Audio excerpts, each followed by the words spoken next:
Hi guys, welcome to cinema facts. ಒಬ್ಬ ವ್ಯಕ್ತಿ ನಮ್ಮ ಮನೆಯ ಕಸದ ಬುಟ್ಟಿ ಕಾಣಿಸ್ತಾ ಇಲ್ಲ, ಅದ್ರ ಹೆಸರು ಲಕ್ಷ್ಮಿ. ಎಫ್ಐಆರ್ ಹಾಕಿ ಎಂಕ್ವೈರಿ ಮಾಡಿ ಕಂಡು ಹಿಡಿಯಿರಿ ಅಂತ. ಪೊಲೀಸರು ಆ ಕಸದ ಬುಟ್ಟಿನ ಕಂಡು ಹಿಡಿದ್ರ ಈ ವ್ಯಕ್ತಿ ಅದನ್ನ ಲಕ್ಷ್ಮಿ ಅಂತ ಕರೀತಾ ಇರೋದಾದ್ರೂ ಯಾಕೆ? ಕ್ಲೈಮ್ಯಾಕ್ಸ್ ನಲ್ಲಿ ಗೆಸ್ ಮಾಡೋದಕ್ಕೆ ಆಗದೆ ಇರೋ ಶಾಕಿಂಗ್ ಟ್ವಿಸ್ಟ್ ಗಳು ಕೂಡ ಇದೆ. ಅಂದ ಹಾಗೆ ಈ ಚಿತ್ರದ ಹೆಸರು ಮಹಾರಾಜ. 2024ರಲ್ಲಿ ರಿಲೀಸ್ ಆಗಿದ್ದ ತಮಿಳ್ ಮಿಸ್ಟ್ರಿ ಥ್ರಿಲ್ಲರ್ ಚಿತ್ರ. ಮೂವಿ ಸ್ಟಾರ್ಟಿಂಗ್ ನಲ್ಲಿ ಚಿತ್ರದ ಹೀರೋ ಮಹಾರಾಜ ಅವ್ರನ್ನ ತೋರಿಸ್ತಾರೆ. ಒಂದು ಸಲೂನ್ ನಲ್ಲಿ ಕೆಲಸ ಮಾಡ್ತಾ ಇದ್ದಾರೆ. ಮದ್ವೆ ಆಗಿ ಮಗಳು ಕೂಡ ಇದ್ದಾಳೆ. ತನ್ನ ವೈಫ್ ಮಗಳಿಗೆ ಗೊಂಬೆ ತರೋದಕ್ಕೆ ಹೇಳಿದ್ರಿಂದ ಒಂದು ಗೊಂಬೆ ತೆಗೆದು ಆಪೋಸಿಟ್ ಮನೆಯಲ್ಲಿ ಇದ್ದ ತನ್ನ ವೈಫ್ ಗೆ ತೋರಿಸ್ತಾರೆ. ಅವರು ಬೇರೆ ತಗೊಂಡ್ ಬನ್ನಿ ಅಂತ ಹೇಳ್ತಾ ಇದ್ದಾರೆ. ಇನ್ನೊಂದು ಗೊಂಬೆ ತೆಗೆದು ತೋರಿಸಿದಾಗ ಇದು ಓಕೆ ಅಂತ ಹೇಳ್ತಾರೆ. ಅಷ್ಟರಲ್ಲಿ ಒಂದು ಲಾರಿ ಕಂಟ್ರೋಲ್ ತಪ್ಪಿ ಮಹಾರಾಜ ಅವರ ವೈಫ್ ಇದ್ದ ಮನೆ ಒಳಗಡೆ ಹೋಗುತ್ತೆ. ಇದನ್ನ ನೋಡಿ ಇವರಿಗೆ ಶಾಕ್ ಆಗುತ್ತೆ. ತನ್ನ ವೈಫ್ ಹಾಗೂ ಮಗಳಿಗೆ ಏನಾಗಿರ್ಬೋದು ಅಂತ. ಇದು ನಡೆದಿರೋದು 13 ವರ್ಷಗಳ ಹಿಂದೆ. ಈಗ ಜ್ಯೋತಿ ಅನ್ನೋ ಹುಡುಗಿಯ ವಾಯ್ಸ್ ಓವರ್ ನೊಂದಿಗೆ ನಮ್ಗೆ ಹೇಳ್ತಾರೆ, ಜ್ಯೋತಿಗೆ ಸ್ಪೋರ್ಟ್ಸ್ ನಲ್ಲಿ ತುಂಬಾ ಇಂಟ್ರೆಸ್ಟ್ ಇರೋದ್ರಿಂದ ಓದೋ ವಿಷಯದಲ್ಲಿ ಸ್ವಲ್ಪ ವೀಕ್. ಇದೇ ರೀಸನ್ಗೆ ಟೀಚರ್ಸ್ಗೆ ಇವಳನ್ನ ಕಂಡ್ರೆ ಆಗೋದೇ ಇಲ್ಲ. ಆದ್ರೆ ಆಸಿಫಾ ಅನ್ನೋ PT ಟೀಚರ್ಗೆ ಮಾತ್ರ ಜ್ಯೋತಿನ ಕಂಡ್ರೆ ತುಂಬಾ ಇಷ್ಟ. ಇದು ಅವ್ರ ತಂದೆ ಮಹಾರಾಜ. ಅಂದ್ರೆ ಆ ದಿನ ಮನೆ ಒಳಗಡೆ ಲಾರಿ ಹೋಗಿದ್ರಿಂದ ಮನೆ ಕುಸ್ದು ಇವ್ರ ವೈಫ್ ತೀರ್ ಹೋಗಿ ಮಗಳು ಮಾತ್ರ ಸರ್ವೈವ್ ಆಗಿದ್ದಾಳೆ. ಅದೇ ಹುಡುಗಿನೇ ಜ್ಯೋತಿ. ಇವ್ರ ಮನೆಯಲ್ಲಿ ಟೋಟಲ್ 3 ಜನ, ಮಹಾರಾಜ, ಜ್ಯೋತಿ ಅಂಡ್ ಲಕ್ಷ್ಮಿ. ಲಕ್ಷ್ಮಿ ಅನ್ನೋದು ಕಸದ್ ಬುಟ್ಟಿ. ಲಾರಿ ಮನೆಗೆ ಡಿಕ್ಕಿ ಹೊಡೆದು ಮನೆ ಕುಸ್ದು ಬಿದ್ದಾಗ ಜ್ಯೋತಿ ಅವ್ರ ತಾಯಿ ತೀರ್ ಹೋಗಿರ್ತಾರೆ. ಆ ಸಮಯದಲ್ಲಿ ಇದೇ ಕಸದ್ ಬುಟ್ಟಿ ಜ್ಯೋತಿ ಮೇಲೆ ಬಿದ್ದು ಅವಳಿಗೆ ಕವರ್ ಮಾಡಿದ್ರಿಂದ ಅವಳ ಜೀವ ಉಳಿದಿದೆ. ಸೊ ಅಂದಿನಿಂದ ಇದನ್ನ ಕೂಡ ಫ್ಯಾಮಿಲಿ ಮೆಂಬರ್ ತರಾನೇ ಟ್ರೀಟ್ ಮಾಡ್ತಾ ಇದ್ದಾರೆ. ಪ್ರತಿ ಶುಕ್ರವಾರ ಇದಕ್ಕೆ ಸ್ನಾನ ಮಾಡಿಸಿ ಪೂಜೆ ಮಾಡ್ತಾರೆ. ಮಹಾರಾಜ ತನ್ನ ಸಲೂನ್ ಶಾಪ್ಗೆ ಮಗಳ ಹೆಸರೇ ಇಟ್ಟಿದ್ದಾರೆ. ಇವರು ಡಾಕ್ಟರ್ ಮಹಾರಾಜ ಅವರ ಫ್ರೆಂಡ್. ಮಹಾರಾಜ ತನ್ನ ಮಗಳಿಗೆ ಯಾರಾದ್ರೂ ಏನಾದ್ರೂ ಹೇಳಿದ್ರೆ ಬಿಡೋದೇ ಇಲ್ಲ. ಸ್ಕೂಲ್ ಮ್ಯಾನೇಜ್ಮೆಂಟ್ ಅವರು ಜ್ಯೋತಿಗೆ ಬೈತಾ ಇದ್ದಾರೆ, ಚೀಫ್ ಗೆಸ್ಟ್ ಗೆ ಕೊಡ್ಬೇಕಾಗಿದ್ದ ಕೂಲ್ ಡ್ರಿಂಕ್ ನಲ್ಲಿ ಆಲ್ಕೋಹಾಲ್ ಮಿಕ್ಸ್ ಮಾಡಿ ಕೊಟ್ಟಿದ್ದಾಳೆ ಅಂತ. ಆದ್ರೆ ಇವಳು ನಾನು ಆ ಕೆಲಸ ಮಾಡಿಲ್ಲ ಅಂತ ಹೇಳ್ತಾ ಇದ್ದಾಳೆ. ನನ್ ಮಗಳು ತಪ್ಪು ಮಾಡಿರೋದಕ್ಕೆ ಸಾಧ್ಯನೇ ಇಲ್ಲ ಅಂತ ಮಹಾರಾಜ ಕೂಡ ಹೇಳ್ತಾ ಇದ್ದಾರೆ. ಅಷ್ಟರಲ್ಲಿ ನಿಜವಾಗ್ಲೂ ಈ ಕೆಲಸ ಮಾಡಿದ್ದ ಹುಡುಗನ್ನ ಕಂಡು ಹಿಡಿದು PT ಟೀಚರ್ ಕರ್ಕೊಂಡು ಬರ್ತಾರೆ. ಸೊ ನನ್ ಮಗಳು ತಪ್ಪು ಮಾಡಿಲ್ಲ ಅನ್ನೋದು ಗೊತ್ತಾಯ್ತು ಅಲ್ವಾ, ಸಾರಿ ಕೇಳಿ ಅಂತ. ಆದ್ರೆ ಇವರು ಸಾರಿ ಕೇಳೋದಕ್ಕೆ ರೆಡಿನೇ ಇಲ್ಲ. ಸೊ ಸೆಕ್ಯೂರಿಟಿಗೆ ಹೇಳಿ ಮಹಾರಾಜನ ಹೊರಗಡೆ ಕಳ್ಸೋದಕ್ಕೆ ಹೇಳ್ತಾರೆ. ಆದ್ರೆ ಮಹಾರಾಜ ಬಿಡ್ತಾನೆ ಇಲ್ಲ. ನೀವು ಜ್ಯೋತಿ ಹತ್ರ ಸಾರಿ ಕೇಳೋವರೆಗೂ ನಾನು ಇಲ್ಲಿಂದ ಹೋಗಲ್ಲ ಅಂತ. ಸ್ಕೂಲ್ ಸೀಲಿಂಗ್ ಗೆ ಕನೆಕ್ಟ್ ಆಗಿದ್ದ ಸ್ಟೀಲ್ ರಾಡ್ ನ ಹಿಡ್ಕೊಂಡಿದ್ದಾರೆ. ಸೆಕ್ಯೂರಿಟೀಸ್ ಇವ್ರನ್ನ ಹೊರಗಡೆ ತಳ್ಳೋದಕ್ಕೆ ಟ್ರೈ ಮಾಡುವಾಗ ಇವರು ಅದನ್ನ ಗಟ್ಟಿಯಾಗಿ ಹಿಡ್ಕೊಂಡಿರೋದ್ರಿಂದ ರಾಡ್ ಬೆಂಡ್ ಆಗ್ತಾ ಇದೆ. ಆಗ ಜ್ಯೋತಿ ಹೇಳ್ತಾಳೆ, ಸರ್ ನೀವು ನನ್ನ ಹತ್ರ ಸಾರಿ ಕೇಳೋವರೆಗೂ ನಮ್ ತಂದೆ ಸುಮ್ನೆ ಇರಲ್ಲ ಅಂತ. ಸೀಲಿಂಗ್ ಬ್ರೇಕ್ ಆಗ್ತಿದೆ. ಇದನ್ನ ನೋಡಿ ಗಾಬರಿಯಾಗಿದ್ದ ಈ ವ್ಯಕ್ತಿ ಕೊನೆಗೂ ಸಾರಿ ಕೇಳ್ತಾರೆ. ಜ್ಯೋತಿ ಒಂದು ವಾರ ಸ್ಪೋರ್ಟ್ಸ್ ಕ್ಯಾಂಪ್ಗೋಸ್ಕರ ಹೊರಗಡೆ ಊರಿಗೆ ಹೋಗ್ತಾ ಇದ್ದಾಳೆ. ಮಹಾರಾಜ ಶಾಪ್ ಕ್ಲೋಸ್ ಮಾಡಿ ಮನೆಗೆ ಬರ್ತಾರೆ. ಸ್ವಲ್ಪ ಹೊತ್ತಿನ ನಂತರ ಮಹಾರಾಜ ಅವ್ರ ಮನೆ ಒಳಗಡೆ ಒಂದು ಹಾವು ಬರುತ್ತೆ. ನೋಡಿದ್ರೆ ಮಹಾರಾಜ ಅನ್ಕಾನ್ಶಿಯಸ್ ಆಗಿ ಬಿದ್ದೋಗಿದ್ದಾರೆ. ಹಾವು ಅವ್ರ ಮೇಲೇನೆ ಹತ್ತಿ ಹೋಗುತ್ತೆ. ಹೀಗೆ ಹೋಗ್ತಿದ್ದ ಹಾವು ಒಂದು ಗ್ಲಾಸ್ ಅನ್ನ ಕೆಳಗಡೆ ಬೀಳ್ಸುತ್ತೆ. ಆಗ್ಲೇ ಮಹಾರಾಜ ಅವರಿಗೆ ಎಚ್ಚರಿಕೆ ಆಗುತ್ತೆ. ಹಾಗೆ ಕಟ್ ಮಾಡಿದ್ರೆ ಒಬ್ರು ಪೊಲಿಟಿಷಿಯನ್, ಇವ್ರ ಹೆಸರು ಕರುಣಾಕರನ್. ಕಾರ್ ಸರ್ವಿಸ್ ಗೆ ಕೊಟ್ರೆ ಕಾರ್ ನಲ್ಲಿ ಇದ್ದ ಕೂಲಿಂಗ್ ಗ್ಲಾಸ್ ನ ಕಳ್ತನ ಮಾಡ್ತಾ ಇದ್ದೀರಾ ಅಂತ ಅಲ್ಲಿದ್ದ ಸಿಬ್ಬಂದಿಗಳಿಗೆ ಹೊಡಿತಾ ಇದ್ದಾರೆ. ಅಷ್ಟರಲ್ಲಿ ಇವ್ರ ಕಾರಿಗೆ ಸರ್ವಿಸ್ ಮಾಡಿದ್ದ ವ್ಯಕ್ತಿ ಬರ್ತಾನೆ. ಅವನ್ ಹೆಸರು ದನ. ಇವನೇ ಕಾರ್ ಸರ್ವಿಸ್ ಮಾಡಿದ್ದು ಅನ್ನೋ ವಿಷಯ ಗೊತ್ತಾದ್ಮೇಲೆ ಅವನಿಗೂ ಸರಿಯಾಗಿ ಹೊಡಿತಾರೆ. ಯಾಕಂದ್ರೆ ಆಕ್ಟರ್ ಗುಣಾಲ್ ಇವರಿಗೆ ಗಿಫ್ಟ್ ಆಗಿ ಆ ಗ್ಲಾಸ್ ಕೊಟ್ಟಿದ್ರಂತೆ. ನಾಳೆ ಒಳಗಡೆ ಅದನ್ನ ಕೊಟ್ಟಿಲ್ಲ ಅಂದ್ರೆ ನಿಮ್ ಕತೆ ಅಷ್ಟೇ ಅಂತ. ವರ್ಕ್ಶಾಪ್ ನಲ್ಲಿ ವರ್ಕ್ ಮಾಡ್ತಿದ್ದ ದನಾಗೆ ಕ್ರಿಮಿನಲ್ ಬ್ಯಾಕ್ ಗ್ರೌಂಡ್ ಇರುತ್ತೆ. ಅದೇ ದಿನ ಕರುಣಾಕರನ್ ಇದ್ದ ಬಾರ್ಗೆ ಬರ್ತಾನೆ. ಆಕ್ಚುಲಿ ಇವನೇ ಆ ಕೂಲಿಂಗ್ ಗ್ಲಾಸ್ ನ ಕದ್ದಿರ್ತಾನೆ. ಅವ್ರ ಮುಂದೆನೆ ಅದನ್ನ ಹೊಡೆದಾಕ್ತಾನೆ. ಕರುಣಾಕರನ್ ಸೇರಿದಂತೆ ಅವನ್ ಕಡೆಯವ್ರಿಗೆಲ್ಲ ಸರಿಯಾಗಿ ಹೊಡಿತಾನೆ. ಹೊಡೆದಿರೋ ಏಟಿಗೆ ಇವ್ರ ಕತ್ತು ಟ್ವಿಸ್ಟ್ ಆಗಿದೆ.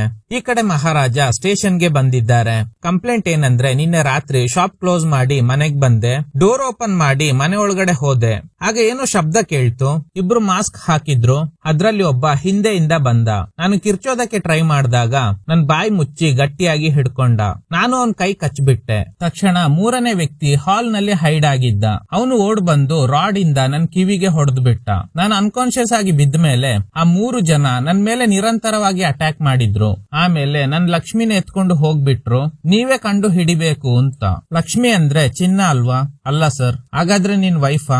ಇಲ್ಲ ಸರ್, ಅವಳು ತೀರ್ ಹೋಗಿ ತುಂಬಾ ವರ್ಷ ಆಗಿದೆ. ನಾನು ಹಾಗೂ ನನ್ ಮಗಳು ಇದ್ದೀವಿ. ಈಗ ಅವಳು ಕ್ಯಾಂಪ್ಗೆ ಹೋಗಿದ್ದಾಳೆ. ಹೌದಾ? ಹಾಗಾದ್ರೆ ಲಕ್ಷ್ಮಿ ಅಂದ್ರೆ ಯಾರು? ಆಗ ಒಂದು ಫೋಟೋ ತೋರಿಸ್ತಾರೆ. ಇದೇ ಲಕ್ಷ್ಮಿ ಅಂತ, ಅಂದ್ರೆ ಕಸದ ಬುಟ್ಟಿ. ಇದರಿಂದ ಪೊಲೀಸ್ಗೆ ತುಂಬಾ ಕೋಪ ಬರುತ್ತೆ. ಸರಿ, ಕಸದ ಬುಟ್ಟಿ ಒಳಗಡೆ ಚಿನ್ನಾಭರಣ ಅಥವಾ ಡಾಕ್ಯುಮೆಂಟ್ಸ್ ಏನಾದ್ರೂ ಇತ್ತಾ? ಇಲ್ಲ ಸರ್. ಆ ಕಸದ ಬುಟ್ಟಿಯ ಬೆಲೆ ಎಷ್ಟಿರ್ಬೋದು? ಸುಮಾರು 350 ರಿಂದ 400 ರೂಪಾಯಿ ಇರ್ಬೋದು. ಸೊ ಹಾಗಾದ್ರೆ ಆ 3 ಜನ ಆ ಕಸದ ಬುಟ್ಟಿ ಕದಿಯೋಕೆ ನಿಮ್ ಮನೆಗೆ ಬಂದಿದ್ದಾರೆ. ನಿನ್ ಮೇಲೆ ಅಟ್ಯಾಕ್ ಮಾಡಿ ಆ ಕಸದ ಬುಟ್ಟಿನ ಎತ್ಕೊಂಡು ಹೋಗಿದ್ದಾರೆ ಅಲ್ವಾ? ಹೌದು ಸರ್. ಇದನ್ನ ಕೇಳಿ ಟ್ರಿಗರ್ ಆಗಿದ್ದ ಪೊಲೀಸ್ ಸುಮ್ನೆ ಇಲ್ಲಿಂದ ಹೋಗು. ಆದ್ರೆ ಮಹಾರಾಜ ಹೇಳ್ತಾರೆ, ಇನ್ ಕೇಸ್ ನೀವು ಎಂಕ್ವೈರಿ ಮಾಡಿ ಲಕ್ಷ್ಮಿನ ಕಂಡು ಹಿಡಿದೆ ಹೋದ್ರೆ ನಾನು ಹೈಯರ್ ಆಫೀಸರ್ಗೆ ಕಂಪ್ಲೇಂಟ್ ಮಾಡ್ತೀನಿ ಅಂತ. ಪೊಲೀಸ್ಗೆ ತುಂಬಾ ಕೋಪ ಬರುತ್ತೆ. ಮಹಾರಾಜ ಅವರಿಗೆ ಸರಿಯಾಗಿ ಹೊಡಿತಾರೆ. ಆಗ ಮಹಾರಾಜ ಯಾಕೋ ಗೊತ್ತಿಲ್ಲ ಇವ್ರ ಬೆನ್ ಮುಟ್ಟಿ ಚೆಕ್ ಮಾಡ್ತಾ ಇದ್ದಾರೆ. ಇವ್ರನ್ನ ಸ್ಟೇಷನ್ ಇಂದ ಹೊರಗಡೆ ಹಾಕಿ ಅಂತ ಹೇಳ್ತಾರೆ. ಆದ್ರೆ ಮಹಾರಾಜ ಸೀಲಿಂಗ್ ಗೆ ಕನೆಕ್ಟ್ ಆಗಿದ್ದ ಮರದ ಪೀಸ್ ಹಿಡ್ಕೊಂಡಿದ್ದಾರೆ. ಮಹಾರಾಜ ಒಂದ್ಸಲ ಹಿಡಿದ್ರೆ ಮುಗೀತು. ಕೂಡ ಹಿಡಿದಿತ್ತರ ಬಿಡೋದೇ ಇಲ್ಲ. ಪೊಲೀಸರು ಫೋರ್ಸ್ ಆಗಿ ಎಳಿಯೋದಕ್ಕೆ ಟ್ರೈ ಮಾಡ್ತಾರೆ. ಮಹಾರಾಜ ಗಟ್ಟಿಯಾಗಿ ಹಿಡ್ಕೊಂಡಿರೋದ್ರಿಂದ ಸೈಡ್ ರೂಫ್ ಕೆಳಗಡೆ ಬಿದ್ದೋಗುತ್ತೆ. ಆಗ ಒಂದು ಮಡಿಕೆ ಒಳಗಿನಿಂದ ಹಾವು ಬರುತ್ತೆ. ಇದೇ ತರದ ಹಾವು ಮಹಾರಾಜ ಅವರ ಮನೆ ಒಳಗಡೆ ಕೂಡ ಬಂದಿರುತ್ತೆ. ಇದರಿಂದ ಡೈರೆಕ್ಟರ್ ನಮ್ಗೆ ಏನ್ ಹೇಳೋದಕ್ಕೆ ಹೊರಟಿದ್ದಾರೆ ಅಂತ ಕನ್ಫ್ಯೂಸ್ ಆಗ್ತಿದ್ಯಾ? ಅದಕ್ಕೆ ಉತ್ತರ ಕೊನೆಗೆ ಈ ಚಿತ್ರದಲ್ಲಿ ಬರುವ ಹಿಡನ್ ಡೀಟೇಲ್ಸ್ ಬಗ್ಗೆ ಹೇಳುವಾಗ ಎಕ್ಸ್ಪ್ಲೈನ್ ಮಾಡ್ತೀನಿ. ಹಾವನ್ನ ನೋಡಿ ಪೊಲೀಸರು ಹೊರಗಡೆ ಓಡ್ ಬರ್ತಾರೆ. ಮಹಾರಾಜ ಹಾವನ್ನ ಹಿಡ್ಕೊಂಡು ಹೊರಗಡೆ ಬರ್ತಾರೆ. ಇದನ್ನ ನೋಡಿ ಪೊಲೀಸರು ಹೇಳ್ತಾರೆ, ಇನ್ಸ್ಪೆಕ್ಟರ್ ಬರ್ಲಿ, ನಿನ್ ಕೇಸ್ ಬಗ್ಗೆ ಮಾತಾಡ್ತೀವಿ ಅಂತ. ಈ ಕಡೆ ಇನ್ಸ್ಪೆಕ್ಟರ್ ಒಂದು ಮನೆ ರಾಬ್ರಿ ಕೇಸ್ ಬಗ್ಗೆ ಎಂಕ್ವೈರಿ ಮಾಡ್ತಾ ಇದ್ದಾರೆ. ಸ್ಟೇಷನ್ ಗೆ ಬಂದಾಗ ಸೈಡ್ ಸೀಲಿಂಗ್ ಬಿದ್ದೋಗಿರೋದನ್ನ ನೋಡಿ ಏನಾಯ್ತು ಅಂತ ಕೇಳ್ತಾರೆ. ಆದ್ರೆ ಯಾರು ಕೂಡ ಸರಿಯಾಗಿ ಆನ್ಸರ್ ಮಾಡ್ತಾನೆ ಇಲ್ಲ. ಮಹಾರಾಜನ ನೋಡಿ ಏನ್ ಪ್ರಾಬ್ಲಮ್ ಅಂತ ಕೇಳಿದಾಗ ಸೊ ಈಗ ಇನ್ಸ್ಪೆಕ್ಟರ್ ಗೆ ಅದೇ ಕತೆ ಹೇಳ್ತಾರೆ. ಆಗ ಇದಕ್ಕೂ ಮುಂಚೆ ಕತೆ ಕೇಳಿದ್ದ ವ್ಯಕ್ತಿ, ಸರ್ ಅವನು ಲಕ್ಷ್ಮಿ ಅಂತ ಹೇಳ್ತಿರೋದು ಒಂದು ಕಸದ ಬುಟ್ಟಿನ. ಅದನ್ನ ಯಾರೋ 3 ಜನ ಮಾಸ್ಕ್ ಹಾಕಿದ್ದ ವ್ಯಕ್ತಿಗಳು ಕಳ್ತನ ಮಾಡಿದ್ದಾರಂತೆ. ಕೇವಲ ಒಂದು ಕಸದ ಬುಟ್ಟಿ ಕಾಣೆ ಆಗಿರೋದಕ್ಕೆ ಇಲ್ಲಿವರೆಗೂ ಬಂದು ಹಿಂಸೆ ಕೊಡ್ತಾ ಇದ್ದೀಯಾ? ತಗೋ 500 ರೂಪಾಯಿ, ಹೊಸ ಕಸದ ಬುಟ್ಟಿ ತಗೋ ಅಂತ. ಸರ್ ಲಕ್ಷ್ಮಿನೇ ನನ್ಗೆ ಬೇಕು. ಮನೆ ಕುಸಿದು ಬಿದ್ದಾಗ ಅದೇ ನನ್ ಮಗಳ ಮೇಲೆ ಬಿದ್ದು ಕವರ್ ಮಾಡಿ ಅವಳ ಜೀವ ಕಾಪಾಡಿತ್ತು. ನನ್ ಮಗಳು ಕ್ಯಾಂಪ್ ಇಂದ ಬಂದ ಮೇಲೆ ಲಕ್ಷ್ಮಿ ಎಲ್ಲಿ ಅಂತ ಕೇಳಿದ್ರೆ ಏನ್ ಹೇಳಿ? ಹೇಗಾದ್ರೂ ಕಂಡು ಹಿಡೀರಿ ಅಂತ. ಸರಿ, ಕಂಡು ಹಿಡಿತೀವಿ. ಕೇಳೋ ಪ್ರಶ್ನೆಗೆ ಸರಿಯಾಗಿ ಆನ್ಸರ್ ಮಾಡು. ಕ್ರೈಮ್ ಮಾಡೋರು ಯಾವ್ದಾದ್ರೂ ಕ್ಲೂ ಬಿಟ್ಟು ಹೋಗಿರ್ತಾರೆ. ಆತರ ಏನಾದ್ರೂ ಸಿಕ್ತಾ? ಇಲ್ಲ ಸರ್. ಸೊ ಹಾಗಾದ್ರೆ ಕಸದ ಬುಟ್ಟಿನ ಮಾತ್ರ ತಗೊಂಡೋಗಿದ್ದಾರೆ. ಅವರು ನಿಜವಾಗ್ಲೂ ಕಳ್ರ ಅಲ್ಲ ಹುಚ್ರ ಅಂತ. ನೀನು ಹೇಳೋದನ್ನ ನಂಬೋದಕ್ಕೆ ಆಗ್ತಿಲ್ಲ. ನಾನು ನಂಬೋ ಹಾಗೆ ಏನಾದ್ರೂ ಒಂದು ವಿಷಯ ಹೇಳು. ಖಂಡಿತ ಈ ಕೇಸ್ನ ಎಂಕ್ವೈರಿ ಮಾಡ್ತೀನಿ ಅಂತ. ಆಗ ಮಹಾರಾಜ ಹೇಳ್ತಾರೆ, ಸರ್ ಕದಿಯೋಕೆ ಬಂದಿದ್ದ 3 ಜನರಲ್ಲಿ ಒಬ್ಬನ್ ಶರ್ಟ್ ಆಣಿಗೆ ಸಿಕ್ಕಿ ಹರಿದೋಯ್ತು. ಅವನ್ ಬೆನ್ನಲ್ಲಿ ಕಿವಿ ಇತ್ತು ಅಂತ. ಏನು ಬೆನ್ನಲ್ಲಿ ಕಿವಿ ಇತ್ತ? ಪೊಲೀಸರಿಗೆ ತಲೆ ಕೆಟ್ಟು ಹೋಗುತ್ತೆ. ಅದೇ ಟೈಮ್ ನಲ್ಲಿ TVS 50 ಕಳ್ತನ ಮಾಡಿದ್ದ ವ್ಯಕ್ತಿ ಏನೇನೋ ಪ್ರಶ್ನೆಗಳನ್ನ ಕೇಳಿದ್ರಿಂದ ಅವನಿಗೆ ಸರಿಯಾಗಿ ಚಾರ್ಜ್ ಮಾಡ್ತಾರೆ. ಈ ಗ್ಯಾಪ್ ನಲ್ಲಿ ಮಹಾರಾಜ ಎಲ್ಲಾ ಪೊಲೀಸರ ಬೆನ್ ಮುಟ್ಟಿ ಚೆಕ್ ಮಾಡ್ತಾ ಇದ್ದಾರೆ. ಹಾಗೇನೆ ಇನ್ಸ್ಪೆಕ್ಟರ್ ಧನರಾಜನ್ ಅವರ ಬೆನ್ ಕೂಡ ಮುಟ್ಟಿ, ಸರ್ ನಿಮ್ಮಿಂದ ಆಗಿಲ್ಲ ಅಂದ್ರೆ ಲಕ್ಷ್ಮಿ ಕೇಸ್ ನ CBIಗೆ ಹ್ಯಾಂಡ್ ಓವರ್ ಮಾಡಿ ಅಂತ. ಧನರಾಜನ್ಗೆ ಪಿತ್ತ ನೆತ್ತಿಗೇರಿ ಸರಿಯಾಗಿ ಹೊಡಿತಾರೆ. ಮಹಾರಾಜ ಅವ್ರನ್ನ ಹೊಡೆದು ಹೊರಗಡೆ ಹಾಕ್ತಾರೆ. ಮತ್ತೆ ಸ್ಟೇಷನ್ ಗೆ ಬಂದ್ರೆ ಶೂಟ್ ಮಾಡ್ಬಿಡ್ತೀನಿ ಅಂತ. ಬೇರೆ ಆಪ್ಷನ್ ಇಲ್ದೆ ಮಹಾರಾಜ ಅಲ್ಲಿಂದ ಹೋಗ್ತಾರೆ. ಧನರಾಜನ್ ಉಳಿದ ಪೊಲೀಸರಿಗೆ ಬೈತಾ ಇದ್ದಾರೆ, ಇಷ್ಟು ಜನ ಇದ್ದೀರಾ, ಒಬ್ಬ ಹುಚ್ಚನ್ನ ಹೊರಗಡೆ ಹಾಕೋದಕ್ಕೆ ಆಗಿಲ್ವಾ ಅಂತ. ಅಷ್ಟರಲ್ಲಿ ಮತ್ತೆ ಸ್ಟೇಷನ್ ಒಳಗಡೆ ಬಂದ ಮಹಾರಾಜ 40,000 ಅಡ್ವಾನ್ಸ್ ಕೊಟ್ಟು ಇದನ್ನ ಇಟ್ಕೊಳ್ಳಿ, ಲಕ್ಷ್ಮಿನ ಕಂಡು ಹಿಡಿದ ಮೇಲೆ 5 ಲಕ್ಷ ಕೊಡ್ತೀನಿ ಅಂತ. ಧನರಾಜನ್ಗೆ ತಲೆ ಕೆಟ್ಟು ಹೋಗುತ್ತೆ. ಕೇವಲ ಒಂದು ಕಸದ ಬುಟ್ಟಿಗೋಸ್ಕರ ಇಷ್ಟೆಲ್ಲ ಲಂಚ ಕೊಡೋದಕ್ಕೆ ರೆಡಿ ಇದ್ದಾನಲ್ಲ ಅಂತ. ಸರಿ ಏನಾದ್ರೂ ಆಗ್ಲಿ, ಈ ಕೇಸ್ನ ಎಂಕ್ವೈರಿ ಮಾಡೋಣ ಅಂತ ಧನರಾಜನ್ ಅಂಡ್ ಟೀಮ್ ಮಹಾರಾಜ ಅವರ ಮನೆಗೆ ಬರ್ತಾರೆ. ಕಳ್ಳರು ಏನಾದ್ರೂ ಕ್ಲೂ ಬಿಟ್ಟು ಹೋಗಿದ್ದಾರಾ ಅಂತ ಚೆಕ್ ಮಾಡೋದಕ್ಕೆ. ಆದ್ರೆ ಯಾವುದೇ ಲೀಡ್ ಸಿಗೋದಿಲ್ಲ. ಈ ಕಡೆ ಜ್ಯೋತಿ ವಿಡಿಯೋ ಕಾಲ್ ಮಾಡಿ ಮಹಾರಾಜ ಜೊತೆ ಮಾತಾಡ್ತಾ ಇದ್ದಾಳೆ. ಇವತ್ತು ಶುಕ್ರವಾರ, ಲಕ್ಷ್ಮಿಗೆ ಸ್ನಾನ ಮಾಡಿಸಿ ಪೂಜೆ ಮಾಡಿದ ನಂತರ ಫೋಟೋ ಕಳಿಸು ಅಂತ. ಇವರು ಏನು ರಿಪ್ಲೈ ಮಾಡದೆ ಕಾಲ್ ಕಟ್ ಮಾಡ್ತಾರೆ. ಪೊಲೀಸರಿಗೆ ಮಹಾರಾಜ ಅವರ ಮನೆಯಲ್ಲಿ ಅವ್ರ ಬ್ಯಾಂಕ್ ಪಾಸ್ಬುಕ್ ಸಿಗುತ್ತೆ. 15 ಲಕ್ಷ ಸೇವಿಂಗ್ಸ್ ಮಾಡಿದ್ದಾರೆ ಅನ್ನೋ ವಿಷಯ ಗೊತ್ತಾಗುತ್ತೆ. ಪೊಲೀಸರು ಏನ್ ಗೆಸ್ ಮಾಡ್ತಾರೆ ಅಂದ್ರೆ ಖಂಡಿತ ಕಸದ ಬುಟ್ಟಿ ಒಳಗಡೆ ಏನೋ ಇದೆ, ಅದಕ್ಕೇನೆ ಆ ಕಳ್ಳರು ಅದನ್ನ ಕದ್ಕೊಂಡು ಹೋಗಿದ್ದಾರೆ. ಇವನು ನಮ್ ಹತ್ರ ಏನೋ ಮರೆ ಮಾಚೋದಕ್ಕೆ ಟ್ರೈ ಮಾಡ್ತಾ ಇದ್ದಾನೆ. ಇವನ್ನ ಹಿಡಿದ್ರೆ ದೊಡ್ಡ ಅಮೌಂಟ್ ಹೊಡಿಬಹುದು ಅಂತ. ಧನರಾಜನ್ ಕೇಳ್ತಾರೆ, ಕಳ್ತನ ಮಾಡೋರು ಒಬ್ಬೊಬ್ರು ಒಂದೊಂದ್ ಸ್ಟೈಲ್ ನಲ್ಲಿ ಕಳ್ತನ ಮಾಡ್ತಾರೆ. ಕಸದ್ ಬುಟ್ಟಿಲಿ ಏನಿತ್ತು ಅಂತ ಗೊತ್ತಾದ್ರೆ ಅವ್ರನ್ನ ಹಿಡಿಬಹುದು ಅಂತ. ಆಗ ಮಹಾರಾಜ ಹೇಳ್ತಾರೆ, ಸರ್ 5 ಲಕ್ಷ ಅಲ್ಲ 7 ಲಕ್ಷ ಕೊಡ್ತೀನಿ, ಲಕ್ಷ್ಮಿನ ಕಂಡು ಹಿಡೀರಿ ಅಂತ. ಹಾಗೆ ಕಟ್ ಮಾಡಿ ಸೆಲ್ವಂ ಹಾಗೂ ಸಬರಿ ಅನ್ನೋ ಕಳ್ಳರನ್ನ ತೋರಿಸ್ತಾರೆ. ಇವ್ರ ಪ್ಯಾಟರ್ನ್ ಏನಂದ್ರೆ ಕಳ್ತನ ಮಾಡಿದ ಮನೆಯಲ್ಲಿ ಅಡಿಗೆ ಮಾಡಿ ಊಟ ಮಾಡೋದು. ಈ ಮನೆಯಲ್ಲಿ ಇರೋ ಅಮ್ಮ ಮಗಳನ್ನ ಕಟ್ ಹಾಕಿ ಮನೆಯಲ್ಲಿ ಇದ್ದ ಎಲ್ಲಾ ಚಿನ್ನಾಭರಣಗಳನ್ನ ತಗೊಂಡಿದ್ದಾರೆ. ಅಂಡ್ ಸಬರಿ ಈ ಚಿಕ್ಕ ಹುಡುಗಿ ಮೇಲೆ ಅತ್ಯಾಚಾರ ಮಾಡ್ತಾನೆ. ನಂತರ ಮನೆಯಲ್ಲಿ ಗ್ಯಾಸ್ ಲೀಕ್ ಮಾಡಿ ಹೊರಗಡೆ ಬರ್ತಾರೆ. ಇದರಿಂದ ಮನೆ ಬ್ಲಾಸ್ಟ್ ಆಗುತ್ತೆ. ಇವರು ಕಳ್ತನ ಮಾಡೋ ಮನೆಯಲ್ಲಿ ಹುಡುಗಿರು ಇದ್ರೆ ಇದೇ ಪ್ಯಾಟರ್ನ್ ಫಾಲೋ ಮಾಡ್ತಾ ಇರ್ತಾರೆ. ಸೆಲ್ವಂಗೆ ಮದ್ವೆ ಆಗಿ ವೈಫ್ ಹಾಗೂ ಮಗಳು ಕೂಡ ಇದ್ದಾಳೆ. ಮಗಳ ಹೆಸರು ಅಮ್ಮು ಅಂತ. ಅಮ್ಮು ಬೆನ್ನಿನ ಭಾಗಕ್ಕೆ ಗಾಯ ಆಗಿದೆ, ಅದಕ್ಕೆ ಬ್ಯಾಂಡೇಜ್ ಅಂಟಿಸಿದ್ದಾರೆ. ಸೆಲ್ವಂ ಮನೆಯಲ್ಲೇ ಮಹಾರಾಜ ಹೇಳ್ತಿರೋ ಲಕ್ಷ್ಮಿ ಅನ್ನೋ ಕಸದ ಬುಟ್ಟಿ ಇದೆ. ಈ ಕಡೆ ಪೊಲೀಸರು ಏನ್ ಪ್ಲಾನ್ ಮಾಡ್ತಾರೆ ಅಂದ್ರೆ ಹೇಗೂ ಆ ಕಸದ ಬುಟ್ಟಿನ ಹುಡುಕೋದು ಕಷ್ಟ, ಯಾಕಂದ್ರೆ ಅದನ್ನ ಕಳ್ತನ ಮಾಡಿರೋ ಕಳ್ಳರು ಯಾವುದೇ ಕ್ಲೂ ಬಿಟ್ಟಿಲ್ಲ. ಅದಕ್ಕೆ ಅದೇ ತರ ಇರುವ ಕಸದ ಬುಟ್ಟಿ ಎಲ್ಲಾದ್ರೂ ಸಿಕ್ಕಿದ್ರೆ ಅದನ್ನ ಮಹಾರಾಜಗೆ ಕೊಟ್ಟು 7 ಲಕ್ಷ ಕಿತ್ಕೋಬೇಕು ಅಂತ. ಆದ್ರೆ ಈ ತರದ ಕಸದ ಬುಟ್ಟಿ ಎಲ್ಲೂ ಸಿಗ್ತಾನೆ ಇಲ್ಲ. ಸೆಲ್ವಂ ಒಂದು ಎಲೆಕ್ಟ್ರಿಕಲ್ ಶಾಪ್ ನಡೆಸ್ತಾ ಇದ್ದಾನೆ. ರಾತ್ರಿ ಸಮಯದಲ್ಲಿ ಪ್ಲಾನ್ ಮಾಡಿ ಸಬರಿ ಜೊತೆ ಸೇರಿ ಕಳ್ತನ ಮಾಡ್ತಾ ಇರ್ತಾರೆ. ಈಗ 3ನೇ ವ್ಯಕ್ತಿ ಯಾರೋ ಕಾಲ್ ಮಾಡಿ ನೆಕ್ಸ್ಟ್ ಯಾವ ಮನೆಯಲ್ಲಿ ಕಳ್ತನ ಮಾಡ್ಬೇಕು ಅಂತ ಐಡಿಯಾ ಕೊಡ್ತಾ ಇದ್ದಾನೆ. ಈ ಕಡೆ ಸ್ಟೇಷನ್ ನಲ್ಲಿ ಮಹಾರಾಜ ಲಕ್ಷ್ಮಿನ ಕಂಡು ಹಿಡಿಯೋವರೆಗೂ ಮನೆಗೆ ಹೋಗಲ್ಲ ಅಂತ.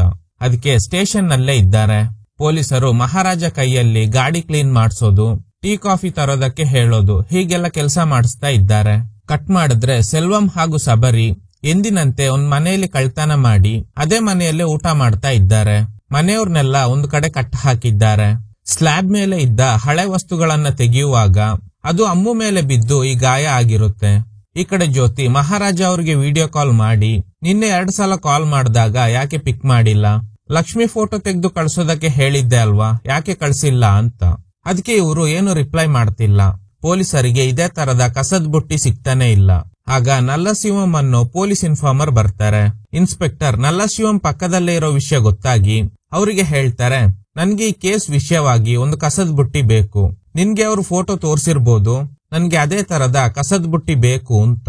ಸಬ್ ಇನ್ಸ್ಪೆಕ್ಟರ್ ಒಂದು ನಂಬರ್ ಕೊಟ್ಟು ಇದರ ಕಾಲ್ ಹಿಸ್ಟ್ರಿ ಅಂಡ್ ಲೊಕೇಶನ್ ಕಂಡು ಹಿಡಿಯೋದಕ್ಕೆ ಹೇಳ್ತಾರೆ. ಸ್ಟೇಷನ್ಗೆ ಒಬ್ಬ ವ್ಯಕ್ತಿ ಬರ್ತಾನೆ. ನನ್ ಜೊತೆ ವರ್ಕ್ಶಾಪ್ ನಲ್ಲಿ ಕೆಲಸ ಮಾಡ್ತಿದ್ದ ದನ ಅನ್ನೋ ವ್ಯಕ್ತಿ ಮಿಸ್ಸಿಂಗ್ ಅಂತ ಕಂಪ್ಲೇಂಟ್ ಕೊಡೋದಕ್ಕೆ ಬಂದಿದ್ದಾನೆ. ಇವನು ಯಾರಂದ್ರೆ ಲೋಕಲ್ ಪೊಲಿಟಿಷಿಯನ್. ಕರುಣಾಕರನ್ ಕಾರಿಗೆ ಸರ್ವಿಸ್ ಮಾಡಿ ಅವ್ರ ಕಾರಲ್ಲಿ ಇದ್ದ ಕೂಲಿಂಗ್ ಗ್ಲಾಸ್ ನ ಕದ್ದಿರ್ತಾನೆ. ನಂತರ ಕರುಣಾಕರನ್ ಮೇಲೆನೆ ಅಟ್ಯಾಕ್ ಮಾಡಿರ್ತಾನೆ ಅಲ್ವಾ, ಅವನೇ ಈ ವ್ಯಕ್ತಿ. ಮಹಾರಾಜ ಕಂಪ್ಲೇಂಟ್ ಕೊಡೋದಕ್ಕೆ ಬಂದಿದ್ದ ವ್ಯಕ್ತಿಯ ಕೈಯಲ್ಲಿ ಇರೋ ಫೋಟೋ ನೋಡ್ತಾರೆ. ಈಗ ಮಹಾರಾಜ ಯೋಚನೆ ಮಾಡ್ತಾರೆ, ಅಂದ್ರೆ ಫ್ಲಾಶ್ ಬ್ಯಾಕ್. ಆ ದಿನ ಇವ್ರ ಮನೆಗೆ ಕಳ್ಳರು ಬಂದು ಮಹಾರಾಜ ಮೇಲೆ ಅಟ್ಯಾಕ್ ಮಾಡಿ ಹೋದ್ಮೇಲೆ ಅನ್ಕಾನ್ಶಿಯಸ್ ಆಗಿದ್ದಾಗ ಒಂದು ಹಾವು ಬಂದು ಗ್ಲಾಸ್ ಬೀಳ್ಸಿದಾಗ ಎಚ್ಚರಿಕೆ ಆಗಿರುತ್ತೆ. ಆಗ ಟೋಲ್ ಪ್ಲಾಜಾ ಟಿಕೆಟ್ ಬಿದ್ದಿರೋದನ್ನ ನೋಡ್ತಾರೆ. ಅದೊಂದು ಟೋಲ್ ಗೇಟ್ ನ ಟಿಕೆಟ್. ಅದನ್ನ ಇಟ್ಕೊಂಡು ಪೊಲಿಟಿಷಿಯನ್ ಕರುಣಾಕರನ್ ಅವ್ರನ್ನ ಮೀಟ್ ಆಗಿದ್ದಾರೆ. ಅದೇ ಟಿಕೆಟ್ ಇಟ್ಕೊಂಡು ಮಧ್ಯಾಹ್ನ ಇವ್ರ ಮನೆಗೂ ಬಂದು ವಿಚಾರಿಸಿದ್ರು ಅನ್ನೋ ವಿಷಯ ಕರುಣಾಕರನ್ಗೆ ಗೊತ್ತಾಗುತ್ತೆ. ಇವ್ರುಗಳು ಮಾಡ್ತಿರೋ ಡಿಸ್ಕಷನ್ ಇಂದ ಮಹಾರಾಜಗೆ ಗೊತ್ತಾಗೋದು ಏನಂದ್ರೆ ಇವ್ರು ಕಾರ್ನ ಸರ್ವಿಸ್ಗೆ ಬಿಟ್ಟಾಗ ಅದನ್ನ ರಾತ್ರಿ ಪೂರ್ತಿ ದನ ಓಡಿಸಿದ್ದಾನೆ. ಆಗ್ಲೇ ಕಾರ್ನಲ್ಲಿದ್ದ ಗ್ಲಾಸ್ ನ ಕದ್ದಿರ್ತಾನೆ. ಯಾವ್ದೋ ಟೋಲ್ ಗೇಟ್ ಕ್ರಾಸ್ ಮಾಡುವಾಗ ಈ ಟಿಕೆಟ್ ಮಾಡ್ಸಿರ್ತಾರೆ. ಅದೇ ಟಿಕೆಟ್ ಮಹಾರಾಜ ಮನೇಲಿ ಸಿಕ್ಕಿದ್ರಿಂದ ಇವ್ರಿಗೆ ಒಂದು ವಿಷಯ ಕನ್ಫರ್ಮ್ ಆಗುತ್ತೆ, ನಮ್ ಮನೆಗ್ ಬಂದಿದ್ದ 3 ಜನ ಕಳ್ಳರಲ್ಲಿ ಒಬ್ಬ ಈ ಕರುಣಾಕರನ್ ಕಾರಿಗೆ ಸರ್ವಿಸ್ ಮಾಡ್ದವನು ಅಂತ. ಅದಕ್ಕೆ ನಿನ್ನೆ ರಾತ್ರಿ ನಿಮ್ ಕಾರ್ ತಗೊಂಡು ಹೋಗಿದ್ದ ವ್ಯಕ್ತಿ ಎಲ್ಲಿದ್ದಾನೆ ಅಂತ ಕೇಳ್ತಾರೆ. ಆದ್ರೆ ಕರುಣಾಕರನ್ ಸರಿಯಾಗಿ ಆನ್ಸರ್ ಮಾಡೋದಿಲ್ಲ. ಆಗ್ಲೇ ದನ ಅಲ್ಲಿಗ್ ಬಂದು ಕರುಣಾಕರನ್ ಮೇಲೆ ಅಟ್ಯಾಕ್ ಮಾಡಿರ್ತಾನೆ. ಇದನ್ನ ನೋಡ್ತಿದ್ದ ಮಹಾರಾಜಗೆ ಕನ್ಫರ್ಮ್ ಆಗುತ್ತೆ ಆ 3 ಜನ ಕಳ್ಳರಲ್ಲಿ ಇವನು ಕೂಡ ಒಬ್ಬ ಅಂತ. ನಂತರ ಅವನ್ನ ಫಾಲೋ ಮಾಡಿದ್ದಾರೆ. ಒಂದು ಐಸೋಲೇಟೆಡ್ ಪ್ಲೇಸ್ ವರೆಗೂ ಬಂದಿದ್ದಾರೆ. ಅಲ್ಲಿ ದನ ಕಡೆಯವರು ಮಹಾರಾಜಗೆ ಸರಿಯಾಗಿ ಹೊಡಿತಾರೆ. ಯಾಕೆ ಫಾಲೋ ಮಾಡ್ತಿದ್ದೀಯಾ ಅಂತ. ನಿಮ್ ಮನೇಲಿ ನಾನು ನಿನ್ನ ಸಾಯಿಸ್ಬೇಕಾಗಿತ್ತು, ಸುಮ್ನೆ ಬಿಟ್ಟು ತಪ್ಪು ಮಾಡ್ದೆ ಅಂತ ದನ ಹೇಳ್ತಾನೆ. ಟ್ರಿಗರ್ ಆಗಿದ್ದ ಮಹಾರಾಜ ಅವರಿಗೆಲ್ಲ ಸರಿಯಾಗಿ ಹೊಡೆದು ಕೊನೆಗೆ ದನಗೂ ಸರಿಯಾಗಿ ಹೊಡಿತಾರೆ. ಅವನ್ ಬಟ್ಟೆ ಬಿಚ್ಚಿ ಬೆಂಚ್ ಚೆಕ್ ಮಾಡ್ತಾರೆ. ನಮ್ ಮನೆಗ್ ಬಂದಿದ್ದ 3 ಜನ ಕಳ್ಳರಲ್ಲಿ ನೀನು ಕೂಡ ಒಬ್ಬ, ಉಳಿದಿರೋ 2 ಎಲ್ಲಿದ್ದಾರೆ ಅಂತ. ಒಬ್ಬ ನಿಮ್ ಏರಿಯಾ ಪೊಲೀಸ್ ಸ್ಟೇಷನ್ ನಲ್ಲೇ ಇದ್ದಾನೆ, ಆದ್ರೆ ಕಂಡು ಹಿಡಿ ಅಂತ ಹೇಳ್ತಾನೆ. ನಂತರ ಮಹಾರಾಜ ಮೇಲೆ ಅಟ್ಯಾಕ್ ಮಾಡಿ ಎಸ್ಕೇಪ್ ಆಗೋದಕ್ಕೆ ಟ್ರೈ ಮಾಡಿದಾಗ ಅವನ್ ಕತ್ತನ್ನ ಕತ್ತರಿಸಿ ಕೊಲೆ ಮಾಡ್ತಾರೆ. ಈಗ ಕತೆ ಪ್ರೆಸೆಂಟ್ ಗೆ ಬರುತ್ತೆ. ಸೊ ಉಳಿದಿರೋ 2ರಲ್ಲಿ ಒಬ್ಬ ಇದೇ ಸ್ಟೇಷನ್ ನಲ್ಲೇ ಇದ್ದಾನೆ ಅಂತ ದನ ಹೇಳಿದ್ರಿಂದಾನೆ ಮಹಾರಾಜ ಇಲ್ಲಿಗೆ ಬಂದಿದ್ದಾರೆ. ಪಕ್ಕದಲ್ಲಿ ದನ ಕಾಣಿಸ್ತಾ ಇಲ್ಲ ಅಂತ ಕಂಪ್ಲೇಂಟ್ ಕೊಡೋದಕ್ಕೆ ಬಂದಿದ್ದ ವ್ಯಕ್ತಿ ಹತ್ರ ಕೇಳಿದಾಗ ದನ 3 ದಿನಗಳಿಂದ ಕಾಣಿಸ್ತಾ ಇಲ್ಲ ಅಂತ. ಮಹಾರಾಜ ಸಮಾಧಾನ ಮಾಡೋ ನೆಪದಲ್ಲಿ ಅವನ್ ಬೆನ್ಸ್ ಅವ್ರಿ ಚೆಕ್ ಮಾಡ್ತಾರೆ. ದನ ಕರುಣಾಕರನ್ಗೆ ಹೊಡೆದಿದ್ರಿಂದ ಕಂಪ್ಲೇಂಟ್ ಕೊಡೋದಕ್ಕೆ ಬಂದಿದ್ದಾರೆ. ಇನ್ಸ್ಪೆಕ್ಟರ್ಗೆ ಕರುಣಾಕರನ್ ಮೇಲೇನೆ ಡೌಟ್, ಯಾಕಂದ್ರೆ ದನ ಕೊನೆಯದಾಗಿ ಮೀಟ್ ಆಗಿರೋದು ಇವ್ರನ್ನೇ. ಕರುಣಾಕರನ್ ಹೇಳ್ತಾರೆ, ಅವನೇ ನನ್ ಮೇಲೆ ಅಟ್ಯಾಕ್ ಮಾಡ್ದ. ಕಾರ್ ಸರ್ವಿಸ್ಗೆ ಕೊಟ್ಟಾಗ ಆಕ್ಟರ್ ಗುಣಾಲ್ ಗಿಫ್ಟ್ ಕೊಟ್ಟಿದ್ದ ಗ್ಲಾಸ್ ನ ಕಳ್ತನ ಮಾಡಿದ್ದಾನೆ. ಅದನ್ನ ಕೇಳಿ ಗ್ಯಾರೇಜ್ಗೆ ಹೋಗಿ ಅವನ್ ಮೇಲೆ ಅಟ್ಯಾಕ್ ಮಾಡಿದ್ದೆ. ಅದಕ್ಕೆ ಅವನು ಈ ರೀತಿ ರಿವೆಂಜ್ ತಗೊಂಡಿದ್ದಾನೆ. ಅದು ಬಿಟ್ರೆ ನನ್ಗೇನು ಗೊತ್ತಿಲ್ಲ ಅಂತ.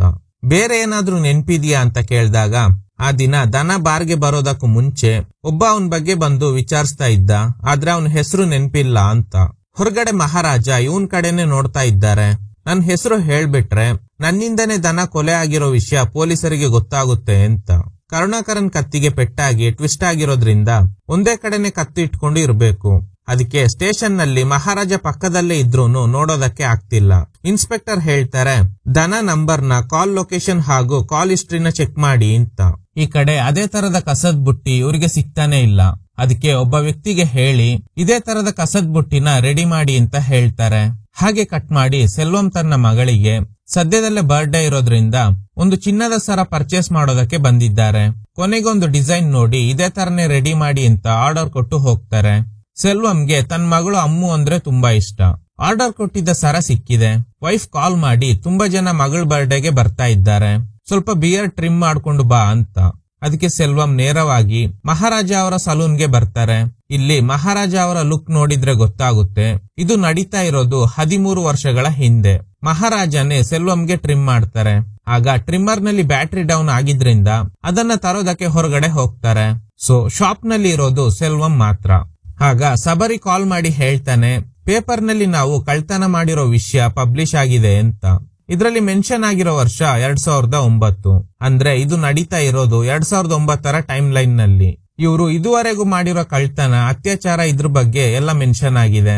ಇವರು ಹೀಗೆ ಡಿಸ್ಕಸ್ ಮಾಡ್ತಾ ಇರುವಾಗ ಬ್ಯಾಟರಿ ತರೋದಕ್ಕೆ ಹೋಗಿದ್ದ ಮಹಾರಾಜ ಬರ್ತಾರೆ.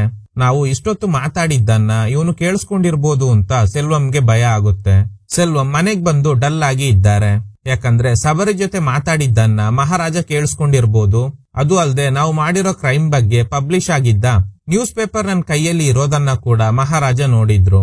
ಏನಾದ್ರೂ ಪೊಲೀಸರಿಗೆ ಇದ್ರ ಬಗ್ಗೆ ಹೇಳಿದ್ರೆ ಜೈಲಿಗೆ ಹೋಗ್ಬೇಕಾಗುತ್ತೆ ಅಂತ. ಇದ್ರ ಬಗ್ಗೆ ಸಬರಿ ಜೊತೆ ಡಿಸ್ಕಸ್ ಮಾಡ್ತಾ ಇದ್ದಾರೆ. ನಾವಿಬ್ರು ಫೋನ್ ನಲ್ಲಿ ಮಾತಾಡಿದ್ದನ್ನ ಸಲೂನ್ ಶಾಪ್ ಅವನು ಕೇಳಿಸ್ಕೊಂಡಿದ್ದಾನೆ ಅಂತ. ಆಗ ಸಬರಿ ಹೇಳ್ತಾನೆ, ಸರಿ ಆ ಸಲೂನ್ ಶಾಪ್ ಅವನ್ನ ಫಾಲೋ ಮಾಡಿ ಸರಿಯಾದ ಟೈಮ್ ನೋಡಿ ಅವನ್ ಕತೆ ಮುಗಿಸ್ಬಿಡೋಣ ಅಂತ.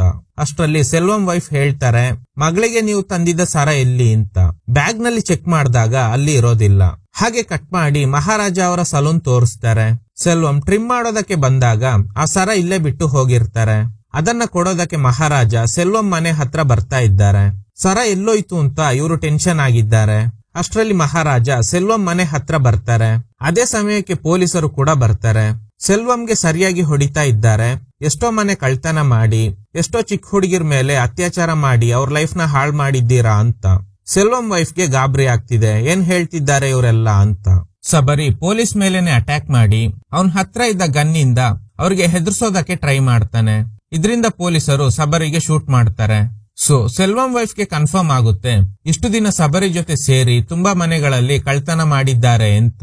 ಅರೆಸ್ಟ್ ಮಾಡಿ ಕರ್ಕೊಂಡು ಹೋಗುವಾಗ ಅಲ್ಲೇ ಇದ್ದ ಮಹಾರಾಜನ ನೋಡಿ ಇವನೇ ಪೊಲೀಸರಿಗೆ ಇನ್ಫಾರ್ಮ್ ಮಾಡಿದ್ದಾನೆ ಅಂತ ಸೆಲ್ವಂ ಅನ್ಕೊಳ್ತಾರೆ. ಹಾಗೆ ಕಟ್ ಮಾಡಿದ್ರೆ ಜ್ಯೋತಿ ಕ್ಯಾಂಪ್ ಮುಗಿಸಿ ಊರಿಗೆ ಬರ್ತಾ ಇದ್ದಾಳೆ. ಮಹಾರಾಜ ಅವರಿಗೆ ವಾಯ್ಸ್ ಮೆಸೇಜ್ ಕಳಿಸಿ, ಇವತ್ತು ರಾತ್ರಿ ರೀಚ್ ಆಗ್ತೀವಿ, ಒಂದು ರೆಡ್ ಕಲರ್ ಶೂ ಫೋಟೋ ಕಳಿಸಿದ್ದೀನಿ, ಅದನ್ನ ತೆಗ್ದಿಟ್ಟಿರು ಅಂತ. ಹಾಗೆ ಕಟ್ ಮಾಡಿದ್ರೆ ಪೊಲೀಸರು ಮಹಾರಾಜ ಕಳ್ತನ ಆಗಿದೆ ಅಂತ ಹೇಳ್ತಿರೋ ಅದೇ ತರದ ಕಸದ್ ಬುಟ್ಟಿನ ರೆಡಿ ಮಾಡಿದ್ದಾರೆ. ಅದನ್ನ ನೋಡಿ ಇನ್ಸ್ಪೆಕ್ಟರ್ ಹೇಳ್ತಾರೆ, ಇದ್ರಲ್ಲಿ ಹೇಗೆ ಡ್ಯಾಮೇಜ್ ಆಗಿದೆಯೋ ಅದೇ ತರ ಇದನ್ನ ಕೂಡ ಮಾಡಿ ಅಂತ. ಅದೇ ತರ ಈ ಕಸದ್ ಬುಟ್ಟಿಗೂ ಡ್ಯಾಮೇಜ್ ಮಾಡಿ ರೆಡಿ ಮಾಡ್ತಾರೆ. ಸೊ ಈಗ ಇದನ್ನ ಕಳ್ತನ ಮಾಡಿದ್ದು ಯಾರು ಅಂತ ಮಹಾರಾಜ ಕೇಳಿದ್ರೆ ಕಳ್ಳ ಯಾರು ಅಂತ ತೋರಿಸ್ಬೇಕು ಅಲ್ವಾ. ಅದಕ್ಕೆ ಇವ್ರಿಗೆ ಗೊತ್ತಿರೋ ಕೆಲವು ವ್ಯಕ್ತಿಗಳಿಗೆ ಕಾಲ್ ಮಾಡಿ ಅಪ್ರೋಚ್ ಮಾಡ್ತಾರೆ. ಈ ರೀತಿ ಕಸದ್ ಬುಟ್ಟಿ ಕಳ್ತನ ಮಾಡಿರೋದಾಗಿ ಒಪ್ಕೋಬೇಕು ಅಂತ. ಆದ್ರೆ ಕೇವಲ ಕಸದ್ ಬುಟ್ಟಿಗೋಸ್ಕರ ಕಳ್ತನ ಮಾಡಿರೋದಾಗಿ ಒಪ್ಕೊಳ್ಳೋದಕ್ಕೆ ಯಾರು ರೆಡಿ ಇಲ್ಲ. ಹಾಗೆ ಯಾರಾದ್ರೂ ನಾನೇ ಕಳ್ತನ ಮಾಡಿದ್ದು ಅಂತ ಒಪ್ಕೊಂಡ್ರೇನೆ ಮಹಾರಾಜಗೆ ಹೇಳಿ ಇವನೇ ನಿನ್ ಕಸದ್ ಬುಟ್ಟಿನ ಕದ್ದಿರೋದು ಅಂತ ಹೇಳಿ ಅವರಿಂದ 7 ಲಕ್ಷ ಕಿತ್ಕೋಬಹುದು. ಅದೇ ಇವರ ಪ್ಲಾನ್. ಆಗ ನಲ್ಲ ಶಿವಂ ಹೇಳ್ತಾರೆ, ನಾನೇ ಕಳ್ತನ ಮಾಡಿದ್ದು ಅಂತ ಒಪ್ಕೊಳ್ತೀನಿ, ಆಗ ನನ್ಗೂ ಶೇರ್ ಕೊಡಿ ಅಂತ. ಇನ್ಸ್ಪೆಕ್ಟರ್ ಹೇಳ್ತಾರೆ, ಸರಿ ನೀನು ಕರೆಕ್ಟ್ ಆಗಿ ಮಹಾರಾಜ ಮುಂದೆ ಡ್ರಾಮಾ ಮಾಡ್ಬೇಕು ಅಂತ. ಸೊ ಇನ್ಸ್ಪೆಕ್ಟರ್ ಸ್ಟೇಷನ್ಗೆ ಕಾಲ್ ಮಾಡಿ ಮಹಾರಾಜ ಆ ದಿನ ಹೇಗೆ ಅವ್ರ ಮನೇಲಿ ಕಳ್ತನ ನಡೀತು ಅಂತ ಹೇಳಿದ್ರು ಅಲ್ವಾ, ಆ ಕತೆನ ಮತ್ತೆ ಹೇಳ್ಸು ಅಂತ. ಅಂಡ್ ಅದನ್ನ ಲೌಡ್ ಸ್ಪೀಕರ್ ನಲ್ಲಿ ಇಡೋದಕ್ಕೆ ಹೇಳ್ತಾರೆ. ಈ ಕಡೆ ಇನ್ಸ್ಪೆಕ್ಟರ್ ಕೂಡ ಲೌಡ್ ಸ್ಪೀಕರ್ ಆನ್ ಮಾಡಿದ್ದಾರೆ. ಅದೇ ತರ ಸ್ಟೇಷನ್ ನಲ್ಲಿ ಮತ್ತೆ ಅದೇ ಕತೆ ಹೇಳು, ಎಂಕ್ವೈರಿಗೆ ಯೂಸ್ ಆಗುತ್ತೆ ಅಂತ. ಸರಿ ಅಂತ ಮಹಾರಾಜ ನೀರ್ ಕುಡ್ದು ಕತೆ ಹೇಳೋದಕ್ಕೆ ಶುರು ಮಾಡ್ತಾರೆ. ಆ ದಿನ ಸಲೂನ್ ಶಾಪ್ ಕ್ಲೋಸ್ ಮಾಡಿ ಮನೆಗೆ ಹೊರಟೆ. ಹಾಗೆ ಇವರು ಹೇಳ್ತಿರೋ ಕತೆನ ವಿಜುವಲ್ ಆಗಿ ತೋರಿಸ್ತಾರೆ. ಜ್ಯೋತಿ ಕ್ಯಾಂಪ್ ಮುಗಿಸಿ ಮನೆಗೆ ಬರ್ತಾಳೆ. ಡೋರ್ ಓಪನ್ ಮಾಡಿ ಮನೆ ಒಳಗಡೆ ಹೋಗ್ತಾಳೆ. ಆ ಕಸದ್ ಬುಟ್ಟಿ ಅಂದ್ರೆ ಲಕ್ಷ್ಮಿನ ನೋಡಿ ಸ್ಮೈಲ್ ಮಾಡ್ತಾಳೆ. ರೂಮ್ ಒಳಗಡೆ ಹೋಗಿ ಡ್ರೆಸ್ ಚೇಂಜ್ ಮಾಡ್ತಾ ಇದ್ದಾಳೆ. ಇದನ್ನ ಅದೇ ರೂಮ್ ನಲ್ಲೇ ಹೈಡ್ ಆಗಿದ್ದ ದನ ನೋಡ್ತಾ ಇದ್ದಾನೆ. ತಕ್ಷಣ ಏನೋ ಶಬ್ದ ಕೇಳಿಸುತ್ತೆ. ಇವಳು ಹಿಂತಿರುಗಿ ನೋಡುವಾಗ ಹಿಂದೆಯಿಂದ ಯಾರೋ ಇವಳು ಬಾಯಿನ ಮುಚ್ಚಿ ಹಿಡ್ಕೊಂಡಿದ್ದಾರೆ. ಅದು ಯಾರಂದ್ರೆ ನಲ್ಲ ಶಿವಂನ ಕೈ ಕಚ್ಚಿ ಎಸ್ಕೇಪ್ ಆಗೋದಕ್ಕೆ ಟ್ರೈ ಮಾಡ್ತಾಳೆ. ಅಷ್ಟ್ರಲ್ಲಿ ಯಾರೋ ಕಬ್ಬಿಣದ ರಾಡ್ ಇಂದ ಜ್ಯೋತಿ ತಲೆಗೆ ಹೊಡಿತಾರೆ. ಅದು ಯಾರಂದ್ರೆ ಸೆಲ್ವಂ. 13 ವರ್ಷಗಳ ಹಿಂದೆ ಸೆಲ್ವಂ ಜೈಲಿಗೆ ಹೋಗೋದಕ್ಕೆ ಕಾರಣ ಮಹಾರಾಜನೇ ಅನ್ಕೊಂಡು ರಿಲೀಸ್ ಆದ್ಮೇಲೆ ರಿವೆಂಜ್ ತಗೊಳ್ಳೋದಕ್ಕೆ ಮಹಾರಾಜ ಮನೆಗೆ ಬಂದಿದ್ದಾರೆ. ಇವರು ಟಾರ್ಗೆಟ್ ಮಹಾರಾಜ, ಆದ್ರೆ ಅವರು ಇಲ್ದೇ ಇರೋದ್ರಿಂದ ಜ್ಯೋತಿ ಮೇಲೆ ಅಟ್ಯಾಕ್ ಮಾಡಿದ್ದಾರೆ. ನಲ್ಲ ಶಿವಂ ಹೇಳ್ತಾರೆ, ಹುಡುಗಿ ನೋಡೋದಕ್ಕೆ ಚೆನ್ನಾಗಿದ್ದಾಳೆ, ವೈಫ್ ಬೇರೆ ಊರಲ್ಲಿ ಇಲ್ಲ ಅಂತ. ಸೊ ಇವರು ಏನ್ ಹೇಳೋದಕ್ಕೆ ಹೊರಟಿದ್ದಾರೆ ಅನ್ನೋದು ಸೆಲ್ವಂಗೆ ಅರ್ಥ ಆಗಿದ್ರಿಂದ ಸರಿ ಅಂತ ಹೇಳ್ತಾರೆ. ನಲ್ಲ ಶಿವಂ ಹಾಗೂ ದನ ಜ್ಯೋತಿ ಮೇಲೆ ನಿರಂತರವಾಗಿ ಅತ್ಯಾಚಾರ ಮಾಡ್ತಾರೆ. ಸೆಲ್ವಂ ಅವರ ಪ್ಯಾಟರ್ನ್ ಪ್ರಕಾರ ಊಟ ಮಾಡ್ತಾ ಇದ್ದಾರೆ. ಈಗ ಮಹಾರಾಜಗೋಸ್ಕರ ವೇಟ್ ಮಾಡ್ತಾ ಇದ್ದಾರೆ. ಅವರು ಬಂದ್ರೆ ಸಾಯಿಸಿ ಎಸ್ಕೇಪ್ ಆಗೋಣ ಅಂತ. ಹಾಗೆ ಕಟ್ ಮಾಡಿ ಸ್ಟೇಷನ್ ನಲ್ಲಿ ಕತೆ ಹೇಳ್ತಿರೋ ಮಹಾರಾಜನ ತೋರಿಸ್ತಾರೆ. ಇವ್ರ ಮಗಳು ಜ್ಯೋತಿಗೆ ಆಗಿರೋ ಘಟನೆಯನ್ನ ಹಾಗೇನೆ ಇವ್ರಿಗೇನೆ ನಡೆದಿರೋ ಹಾಗೆ ಪೊಲೀಸರಿಗೆ ಸ್ಟೇಟ್ಮೆಂಟ್ ಕೊಡ್ತಾ ಇದ್ದಾರೆ. ನನ್ ಮೇಲೆ ಅಟ್ಯಾಕ್ ಮಾಡಿ ಲಕ್ಷ್ಮಿನ ಎತ್ಕೊಂಡು ಹೋದ್ರು ಅಂತ. ಹಾಗೆ ಕಟ್ ಮಾಡಿ ಎಷ್ಟೇ ವೇಟ್ ಮಾಡಿದ್ರು ಮಹಾರಾಜ ಇನ್ನೂ ಬಂದಿಲ್ಲ. ಜ್ಯೋತಿ ಸಾವು ಬದುಕಿನ ನಡುವೆ ಹೋರಾಟ ಮಾಡ್ತಾ ಇದ್ದಾಳೆ. ಇವರಿಬ್ರು ಅವಳ ಮೇಲೆ ನಿರಂತರವಾಗಿ ಅತ್ಯಾಚಾರ ಮಾಡ್ತಾನೆ ಇದ್ದಾರೆ. ಸೆಲ್ವಂ ಹೇಳ್ತಾರೆ ಹೋಗೋಣ ಅಂತ. ಆಗ ದನ ಕಳೆದ 13 ವರ್ಷಗಳಿಂದ ಮಹಾರಾಜ ಮೇಲೆ ಸೇಡ್ ತೀರ್ಸ್ಕೋಬೇಕು ಅಂತ ಹೇಳ್ತಿದ್ದೆ ಅಲ್ವಾ, ಈಗ ಏನು ಹೋಗೋಣ ಅಂತ ಹೇಳ್ತಾ ಇದ್ಯಾ? ಫಸ್ಟ್ ಇವಳು ಕತ್ಕುಯ್ದು ಸಾಯಿಸ್ಬಿಟ್ಟು ಹೋಗೋಣ ಅಂತ. ಸೆಲ್ವಂ ಬೇಡ ಹೋಗೋಣ ಅಂತ ಹೇಳ್ತಾರೆ. ಇಷ್ಟೊತ್ತು ಇವನ್ ಕತೆ ಕೇಳ್ತಿದ್ದ ಪೊಲೀಸರು ನೀನು ಕೇವಲ ಕಸದ್ ಬುಟ್ಟಿಗೋಸ್ಕರ ಬಂದಿಲ್ಲ ಅಂತ ಹೇಳ್ತಾರೆ. ಈ ಕಡೆ ಇಷ್ಟೊತ್ತು ಇದನ್ನ ಲೌಡ್ ಸ್ಪೀಕರ್ ನಲ್ಲಿ ಕೇಳಿಸ್ಕೊತಿದ್ದ ನಲ್ಲ ಶಿವಂಗೆ ಶಾಕ್ ಆಗುತ್ತೆ. ಸೊ ಹಾಗಾದ್ರೆ ಕಸದ್ ಬುಟ್ಟಿ ಕಾಣಿಸ್ತಾ ಇಲ್ಲ ಅಂತ ಕಂಪ್ಲೇಂಟ್ ಕೊಟ್ಟಿರೋದು ಮಹಾರಾಜನೇ ಅಂತ. ಇನ್ಸ್ಪೆಕ್ಟರ್ ಹೇಳ್ತಾರೆ, ಇಷ್ಟೊತ್ತು ಕತೆ ಕೇಳಿಸ್ಕೊಂಡೆ ಅಲ್ವಾ, ಮಹಾರಾಜ ಮುಂದೆ ನಾಳೆ ಕರೆಕ್ಟ್ ಆಗಿ ಡ್ರಾಮಾ ಮಾಡ್ಬೇಕು ಅಂತ. ಕಸದ್ ಬುಟ್ಟಿ ಕಳ್ತನ ಮಾಡಿದ್ದೀನಿ ಅಂತ ಒಪ್ಕೊಂಡ್ರೆ ಸರಿಯಾಗಲ್ಲ ಅಂತ. ಇನ್ಸ್ಪೆಕ್ಟರ್ಗೆ ಕೋಪ ಬರುತ್ತೆ. ಇಷ್ಟೊತ್ತು ಒಪ್ಕೋತೀನಿ ಅಂತ ಹೇಳ್ತಿದ್ದೆ ಅಲ್ವಾ, ಈಗ ಏನು ಡ್ರಾಮಾ ಮಾಡ್ತಾ ಇದೀಯಾ? ಒಪ್ಕೊಂಡು ನಾಳೆ ಅವನ್ ಮುಂದೆ ಡ್ರಾಮಾ ಮಾಡ್ಲೇಬೇಕು ಅಂತ. ನಲ್ಲ ಶಿವಂ ವೈಫ್ಗೆ ಕಾಲ್ ಮಾಡ್ತೀನಿ ಅಂತ ಹೇಳಿ ದೂರ ಬಂದು ಸೆಲ್ವಂಗೆ ಕಾಲ್ ಮಾಡಿ ಹೇಳ್ತಾರೆ, ನಾವು ಸಿಕ್ಕಾಕೊಂಡ್ವಿ. ಆ ಸಲೂನ್ ಶಾಪ್ ಅವನು ಕಸದ್ ಬುಟ್ಟಿ ಕಾಣೆಯಾಗಿದೆ ಅಂತ ಕಂಪ್ಲೇಂಟ್ ಕೊಟ್ಟಿದ್ದಾನೆ. ಈಗ ನನ್ನ ಡ್ರಾಮಾ ಮಾಡೋದಕ್ಕೆ ಕರೆದಿದ್ದಾರೆ, ನಾನೇ ಮಾಡಿರೋದು ಅಂತ ಅವ್ರಿಗೆ ಗೊತ್ತಿಲ್ಲ. ಆಗ ಸೆಲ್ವಂ ಹೇಳ್ತಾರೆ, ನೀನು ದನಗೆ ಕಾಲ್ ಮಾಡು, ಅವನು ನೋಡ್ಕೊಳ್ತಾನೆ ಅಂತ. ಅವನಿಗೆ 3 ದಿನಗಳಿಂದ ಕಾಲ್ ಮಾಡ್ತಾನೆ ಇದ್ದೀನಿ, ಆದ್ರೆ ಪಿಕ್ ಮಾಡ್ತಾನೆ ಇಲ್ಲ. ಅವತ್ತೇ ಅವನ್ನ ಸಾಯಿಸ್ಬಿಟ್ಟಿದ್ರೆ ಇವತ್ತು ನಮ್ಗೆ ಈ ಪರಿಸ್ಥಿತಿ ಬರ್ತಾನೆ ಇರ್ಲಿಲ್ಲ, ನಿನ್ನಿಂದಾನೇ ಆಗಿದ್ದು ಅಂತ. ನಲ್ಲ ಶಿವಂ ಪ್ಲಾನ್ ಏನಂದ್ರೆ ನಾಳೆ ಬರ್ತೀನಿ ಅಂತ ಹೇಳಿ ಎಸ್ಕೇಪ್ ಆಗ್ಬೇಕು ಅಂತ. ಇಲ್ಲ ಅಂದ್ರೆ ಇವನೇ ಮಾಡಿರೋದು ಅನ್ನೋ ವಿಷಯ ಮಹಾರಾಜಗೆ ಗೊತ್ತಾದ್ರೆ ನಲ್ಲ ಶಿವಂ ಕತೆ ಮುಗೀತು ಅಂತಾನೆ ಅರ್ಥ. ಅದಕ್ಕೆ ಈ ಪ್ಲಾನ್ ಮಾಡ್ತಾ ಇದ್ದಾರೆ. ಆಗ ಇನ್ಸ್ಪೆಕ್ಟರ್ ಮುಚ್ಕೊಂಡಿಲ್ಲೇ ಮಲ್ಕೋ, ನಿಮ್ ಮನೆ ಇರೋದು ಇಲ್ಲಿಂದ 20 ಕಿಲೋಮೀಟರ್, ನಿನಗೋಸ್ಕರ ನಾಳೆ ಕರೆಕ್ಟ್ ಟೈಮ್ಗೆ ಬರೋದಕ್ಕೆ ಆಗಲ್ಲ, ಸೊ ಇಲ್ಲೇ ಮಲ್ಕೋ ಅಂತ. ನಲ್ಲ ಶಿವಂಗೆ ಜೀವ ಬಾಯಿಗೆ ಬಂದಿದೆ. ಹಾಗೆ ಕಟ್ ಮಾಡಿ ಆ ದಿನ ಏನಾಯ್ತು ಅಂತ ತೋರಿಸ್ತಾರೆ. ಜ್ಯೋತಿ ಶೂ ತರೋದಕ್ಕೆ ಹೇಳಿದ್ರಿಂದ ಅದನ್ನ ತಗೊಂಡು ಮನೆಗೆ ಬರ್ತಾರೆ. ಡೋರ್ ಆಲ್ರೆಡಿ ಓಪನ್ ಆಗಿದೆ. ಸೊ ಜ್ಯೋತಿ ಮನೆಗ್ ಬಂದಿದ್ದಾಳೆ ಅನ್ಸುತ್ತೆ ಅಂತ ಒಳಗಡೆ ಹೋಗಿ, ಜ್ಯೋತಿ ನೀನ್ ಹೇಳಿದ್ದೆ ಅಲ್ವಾ, ಅದೇ ಕಲರ್ ನ ಶೂ ಸಿಗ್ಲಿಲ್ಲ, ಬೇರೆ ಕಲರ್ ಸಿಕ್ಕಿದೆ, ತುಂಬಾ ಶಾಪ್ ಗಳಿಗೆ ಹೋದೆ, ಅದಕ್ಕೆ ಲೇಟ್ ಆಯ್ತು ಅಂತ. ಆಗ ಜ್ಯೋತಿ ನರಳಾಡ್ತಾ ಇರೋ ಶಬ್ದ ಕೇಳಿಸುತ್ತೆ. ಮಗಳ ಪರಿಸ್ಥಿತಿ ನೋಡಿ ಮಹಾರಾಜಗೆ ಶಾಕ್ ಆಗುತ್ತೆ. ತಕ್ಷಣ ಹಾಸ್ಪಿಟಲ್ಗೆ ಅಡ್ಮಿಟ್ ಮಾಡ್ತಾರೆ. ನಂತರ ಮನೆಗ್ ಬಂದು ಮನೇಲಿರೋ ವಸ್ತುಗಳನ್ನೆಲ್ಲ ಹೊಡೆದಾಕಿ ಅವ್ರ ಕಿವಿಗೆ ಅವರೇ ಹೊಡ್ಕೊಂಡು ಗಾಯ ಮಾಡ್ಕೊಳ್ತಾರೆ. ಆಮೇಲೆ ಸ್ಟೇಷನ್ಗೆ ಬಂದು ಅವ್ರ ಮಗಳಿಗೆ ನಡೆದಿರೋ ಘಟನೆಯನ್ನ ಇವ್ರಿಗೆ ನಡೆದಿರೋ ಹಾಗೆ ಹೇಳಿರ್ತಾರೆ. ಅದಕ್ಕೂ ಮುಂಚೆ ದನ ಮೇಲೆ ಅಟ್ಯಾಕ್ ಮಾಡಿ ಸಾಯಿಸುವಾಗ ಅವನು 3 ಜನರ ಪೈಕಿ ಇನ್ನೊಬ್ಬ ಪೊಲೀಸ್ ಸ್ಟೇಷನ್ ನಲ್ಲಿ ಇದ್ದಾನೆ ಅಂತ ಹೇಳಿದ್ರಿಂದ ಪೊಲೀಸರಿಗೆ ಈ ರೀತಿ ಲಕ್ಷ್ಮಿ ಕಾಣಿಸ್ತಾ ಇಲ್ಲ ಅಂತ ಕಂಪ್ಲೇಂಟ್ ಕೊಟ್ಟು ಆ ಗ್ಯಾಪ್ ನಲ್ಲಿ ಆ ಕಳ್ಳ ಯಾರು ಅಂತ ಕಂಡು ಹಿಡಿಬೇಕು ಅಂತ. ಆಕ್ಚುಲಿ ಲಕ್ಷ್ಮಿ ಜ್ಯೋತಿ ಅಡ್ಮಿಟ್ ಆಗಿರೋ ಬೆಡ್ ನ ಅಡಿಯಲ್ಲೇ ಇದೆ. ಈ ಕಡೆ ನಲ್ಲ ಶಿವಂಗೆ ಭಯ ಆಗ್ತಿದೆ, ನಾಳೆ ಏನಾಗುತ್ತೋ ಅಂತ. ಹಾಸ್ಪಿಟಲ್ ನಲ್ಲಿ ಇರುವ ಜ್ಯೋತಿ ಔಟ್ ಆಫ್ ಡೇಂಜರ್. ಎಚ್ಚರಿಕೆ ಆದ್ಮೇಲೆ ಮಹಾರಾಜ ಅವ್ರನ್ನ ಕೇಳ್ತಾರೆ, ನನಗೆ ಈ ಪರಿಸ್ಥಿತಿ ಬರೋ ಹಾಗೆ ಮಾಡಿದ್ದು ಯಾರು? ನನ್ಗೋಸ್ಕರ ಏನ್ ಬೇಕಾದ್ರೂ ಮಾಡ್ತೀಯ ಅಲ್ವಾ? ಹಾಗಾದ್ರೆ ನನ್ನ ಈ ಪರಿಸ್ಥಿತಿಗೆ ಕಾರಣ ಆಗಿರೋ ವ್ಯಕ್ತಿನ ನಾನು ನೋಡ್ಬೇಕು ಅಂತ ಮಹಾರಾಜ ಸರಿ ಅಂತ ಹೇಳಿದ್ದಾರೆ. ಇದೆಲ್ಲ ನಡೆದಿರೋದು ಮಹಾರಾಜ ಪೊಲೀಸ್ ಸ್ಟೇಷನ್ಗೆ ಬಂದು ಕಂಪ್ಲೇಂಟ್ ಕೊಡೋದಕ್ಕೂ ಮುಂಚೆ. ಈ ಕಡೆ ಪ್ರೆಸೆಂಟ್ ನಲ್ಲಿ ನಲ್ಲಶಿವಂನ ಕರ್ಕೊಂಡು ಮಹಾರಾಜ ಅವ್ರ ಮನೆಗೆ ಬರ್ತಾರೆ. ಇವನೇ ನಿಮ್ ಲಕ್ಷ್ಮಿ ಅಂದ್ರೆ ಕಸದ್ ಬುಟ್ಟಿನ ಕದ್ದಿರೋದು. ಅಂಡ್ ಇವರು ರೆಡಿ ಮಾಡಿದ್ದ ಕಸದ್ ಬುಟ್ಟಿ ಕೊಡ್ತಾರೆ. ಈಗ ಇನ್ಸ್ಪೆಕ್ಟರ್ ಹೇಳ್ತಾರೆ, ಹೇಗೆ ಇದನ್ನ ಕದ್ರಿ? ನಿನ್ ಜೊತೆ ಇನ್ನೂ ಇಬ್ರು ಇದ್ರು ಅಲ್ವಾ ಆ ದಿನ, ಅದನ್ನ ಆಕ್ಟ್ ಮಾಡಿ ತೋರ್ಸು ಅಂತ. ಸೊ ಇವನು ಆಕ್ಟಿಂಗ್ ಮಾಡೋದಕ್ಕೆ ಶುರು ಮಾಡ್ತಾನೆ. ನಾವು ಈ ಮನೆಗೆ ಕಳ್ತನ ಮಾಡೋದಕ್ಕೆ ಬಂದ್ವಿ, ಆದ್ರೆ ಈ ಮನೇಲಿ ಏನು ಸಿಗ್ಲಿಲ್ಲ. ಅಷ್ಟ್ರಲ್ಲಿ ಮಹಾರಾಜ ಮನೆಗ್ ಬಂದಾಗ ರೂಮ್ ಒಳಗಡೆನೆ ಹೈಡ್ ಆಗಿದ್ವಿ. ಆಮೇಲೆ ಮಹಾರಾಜ ರೂಮ್ ಒಳಗಡೆ ಹೋಗಿ ಡ್ರೆಸ್ ಚೇಂಜ್ ಮಾಡುವಾಗ ಯಾವ್ದೋ ವಸ್ತು ಬಿದ್ದು ಶಬ್ದ ಬಂತು. ಆಗ ಮಹಾರಾಜ ಹಿಂತಿರುಗಿ ಕಿರ್ಚೋದಕ್ಕೆ ಶುರು ಮಾಡಿದ್ರು. ನಾನು ಅವ್ರ ಬಾಯಿನ ಮುಚ್ಚಿ ಹಿಡ್ಕೊಂಡೆ ಅಂತ. ಸೊ ಇವನು ಕೈ ಹಿಡ್ಕೊಂಡಿರೋ ಹೈಟ್ ಜ್ಯೋತಿ ಹೈಟ್ ಅಷ್ಟೇ ಇದೆ. ಆಮೇಲೆ ಮಹಾರಾಜನ ನೋಡಿ ಕೈ ಮೇಲೆ ಎತ್ಕೊಳ್ತಾನೆ. ಸೊ ಇವರಿಗೆ ನಲ್ಲಶಿವಂ ಮೇಲೆ ಡೌಟ್ ಜಾಸ್ತಿ ಆಗುತ್ತೆ. ಜ್ಯೋತಿ ಏನ್ ಹೇಳಿದ್ಲು ಅಂತ ನೆನಪು ಮಾಡ್ಕೊಳ್ತಾರೆ. ಜ್ಯೋತಿ ಹೇಳಿರ್ತಾಳೆ ಒಬ್ಬನ್ ಬೆನ್ನಿನ ಮೇಲೆ ಕಿವಿ ಇತ್ತು ಅಂತ. ಅದನ್ನ ಚೆಕ್ ಮಾಡೋದಕ್ಕೆ ಮಹಾರಾಜ, ಹೌದು ನೀವು ಇಷ್ಟೊತ್ತು ಹೇಳಿದ್ದೆಲ್ಲ ನಿಜ. ಆಮೇಲೆ ನೀವು ನನ್ಗೆ ಹೊಡೆದ್ರಿ, ನಾನ್ ಬಂದು ನಿಮ್ ಮೇಲೆ ಬಿದ್ದೆ ಅಂತ ಆಕ್ಟ್ ಮಾಡಿ ತೋರ್ಸೋ ನೆಪದಲ್ಲಿ ನಲ್ಲಶಿವಂ ಅವರ ಬೆನ್ಸವರಿ ನೋಡಿದಾಗ ಅಲ್ಲೇ ಕಿವಿ ಇರೋದು ಗೊತ್ತಾಗುತ್ತೆ. ಅಂದ್ರೆ ಅಲ್ಲಿ ನಿಜವಾಗ್ಲೂ ಕಿವಿ ಇರಲ್ಲ, ಗಂಟಿನ ತರ ಏನೋ ಇರುತ್ತೆ. ಅದನ್ನ ಜ್ಯೋತಿ ಟಚ್ ಮಾಡಿದಾಗ ಕಿವಿ ತರ ಇತ್ತು ಅಂತ ಹೇಳಿರ್ತಾಳೆ. ಸೊ ಆ 3 ಜನರಲ್ಲಿ ದನ ಸತ್ತೋದ, ಇನ್ನು ಉಳಿದಿರೋದು 2. ಅದ್ರಲ್ಲಿ ಒಬ್ಬ ಇವನೇ ಅನ್ನೋದು ಕನ್ಫರ್ಮ್ ಆಗುತ್ತೆ. ನಾನು ಇವನ್ ಜೊತೆ ಮಾತಾಡ್ಬೇಕು ಅಂತ ಹೇಳಿ ಪೊಲೀಸರನ್ನ ಹೊರಗಡೆ ಕಳಿಸ್ತಾರೆ. ನಿನ್ಗೆ ಈಗ ವಯಸ್ಸೆಷ್ಟು? 54 ವರ್ಷ. ಈ ವಯಸ್ಸಲ್ಲಿ ನಿನ್ಗೆ ಈ ಕೆಲಸ ಮಾಡೋದಕ್ಕೆ ಹೇಗ್ ಮನ್ಸ್ ಬಂತು ಅಂತ. ನನ್ ಮಗಳು ಎಷ್ಟೇ ಬೇಡ್ಕೊಂಡ್ರು ಬಿಡ್ಲಿಲ್ಲ ಅಲ್ವಾ ನೀವು ಅಂತ. ಆಗ ನಲ್ಲಶಿವಂ ಹೇಳ್ತಾರೆ, ನಾನು ಮನ್ಸ್ ಮಾಡಿದ್ರೆ ಅವಳನ್ನ ಸಾಯಿಸ್ಬೋದಿತ್ತು, ಆದ್ರೆ ಹಾಗ್ ಮಾಡಿಲ್ಲ ಅಂತ. ಅಷ್ಟರಲ್ಲಿ ಪೊಲೀಸರು ಒಳಗಡೆ ಬಂದು ಮಹಾರಾಜನ ಕೇಳ್ತಾರೆ, ಈಗ ನೀನ್ ಹೇಳು ಇವನ್ನ ಏನ್ ಮಾಡೋದು? ಮಹಾರಾಜ ಇವನಿಗೆ ಅವ್ರ ಕೈಯಿಂದಾನೆ ಶಿಕ್ಷೆ ಕೊಡ್ಬೇಕು ಅಂತ ಅನ್ಕೊಂಡಿದ್ದಾರೆ, ಅದಕ್ಕೆ ಹೋಗ್ಲಿ ಬಿಡಿ ಅಂತ ಪೊಲೀಸರಿಗೆ ಹೇಳ್ತಾರೆ. ಅದಕ್ಕೆ ಇನ್ಸ್ಪೆಕ್ಟರ್ ಕೇಳ್ತಾರೆ, ನಿನ್ ಮಗಳಿಗೆ ಅತ್ಯಾಚಾರ ಮಾಡಿದ್ರುನು ಸುಮ್ನೆ ಬಿಡ್ಬೇಕಾ ಅಂತ ಹೇಳಿ ಒಂದು ಶಾಕಿಂಗ್ ಟ್ವಿಸ್ಟ್ ಕೊಡ್ತಾರೆ. ಸೊ ಪೊಲೀಸರಿಗೆ ಮೊದ್ಲೇ ನಲ್ಲಶಿವಂ ಬಗ್ಗೆ ಎಲ್ಲ ವಿಷಯ ಗೊತ್ತಾಗಿದೆ. ಹೇಗೆ ಅಂತ ನೋಡೋದಾದ್ರೆ ಇನ್ಸ್ಪೆಕ್ಟರ್ ಕಸದ್ ಬುಟ್ಟಿ ಮಾಡೋದಕ್ಕೆ ಹೇಳೋದ್ರ ಜೊತೆಗೆ ಸಬ್ ಇನ್ಸ್ಪೆಕ್ಟರ್ಗೆ ಹೇಳಿ ನಿಜವಾಗ್ಲೂ ಎಂಕ್ವೈರಿ ಮಾಡ್ಸಿರ್ತಾರೆ. ಯಾವಾಗ ದನ ಕಾಣೆಯಾಗಿದ್ದಾನೆ ಅಂತ ಕಂಪ್ಲೇಂಟ್ ಬಂತು, ಅವನ್ ಮೊಬೈಲ್ ನ ಟ್ರ್ಯಾಕ್ ಮಾಡಿ ದನ ಸತ್ತಿದ್ದ ಸ್ಪಾಟ್ಗೆ ಪೊಲೀಸರು ಬಂದಾಗ ಅಲ್ಲಿ ಅವನ್ ಫೋನ್ ಸಿಕ್ಕಿರುತ್ತೆ. ದನ ಫೋನ್ಗೆ ನಲ್ಲಶಿವಂ ಕಾಲ್ ಮಾಡಿರೋ ವಿಷಯ ಗೊತ್ತಾಗುತ್ತೆ. ಫೋನ್ ಲೊಕೇಶನ್ ಗಳನ್ನ ಚೆಕ್ ಮಾಡಿದಾಗ ನಲ್ಲಶಿವಂ ಹಾಗೂ ದನ ಮಹಾರಾಜ ಮನೆಯ ಲೊಕೇಶನ್ ನಲ್ಲೂ ಇದ್ರು ಅನ್ನೋದು ಗೊತ್ತಾಗಿದೆ. ಅಂದ್ರೆ ಇನ್ಸಿಡೆಂಟ್ ನಡೆದ ದಿನ. ನಲ್ಲಶಿವಂ ಹಾಗೂ ದನ ಬಗ್ಗೆ ಎಂಕ್ವೈರಿ ಶುರು ಮಾಡಿದ್ದಾರೆ. ಆಗ್ಲೇ ಇವರಿಗೆ ಈ ಎಲ್ಲಾ ವಿಷಯ ಗೊತ್ತಾಗಿದೆ.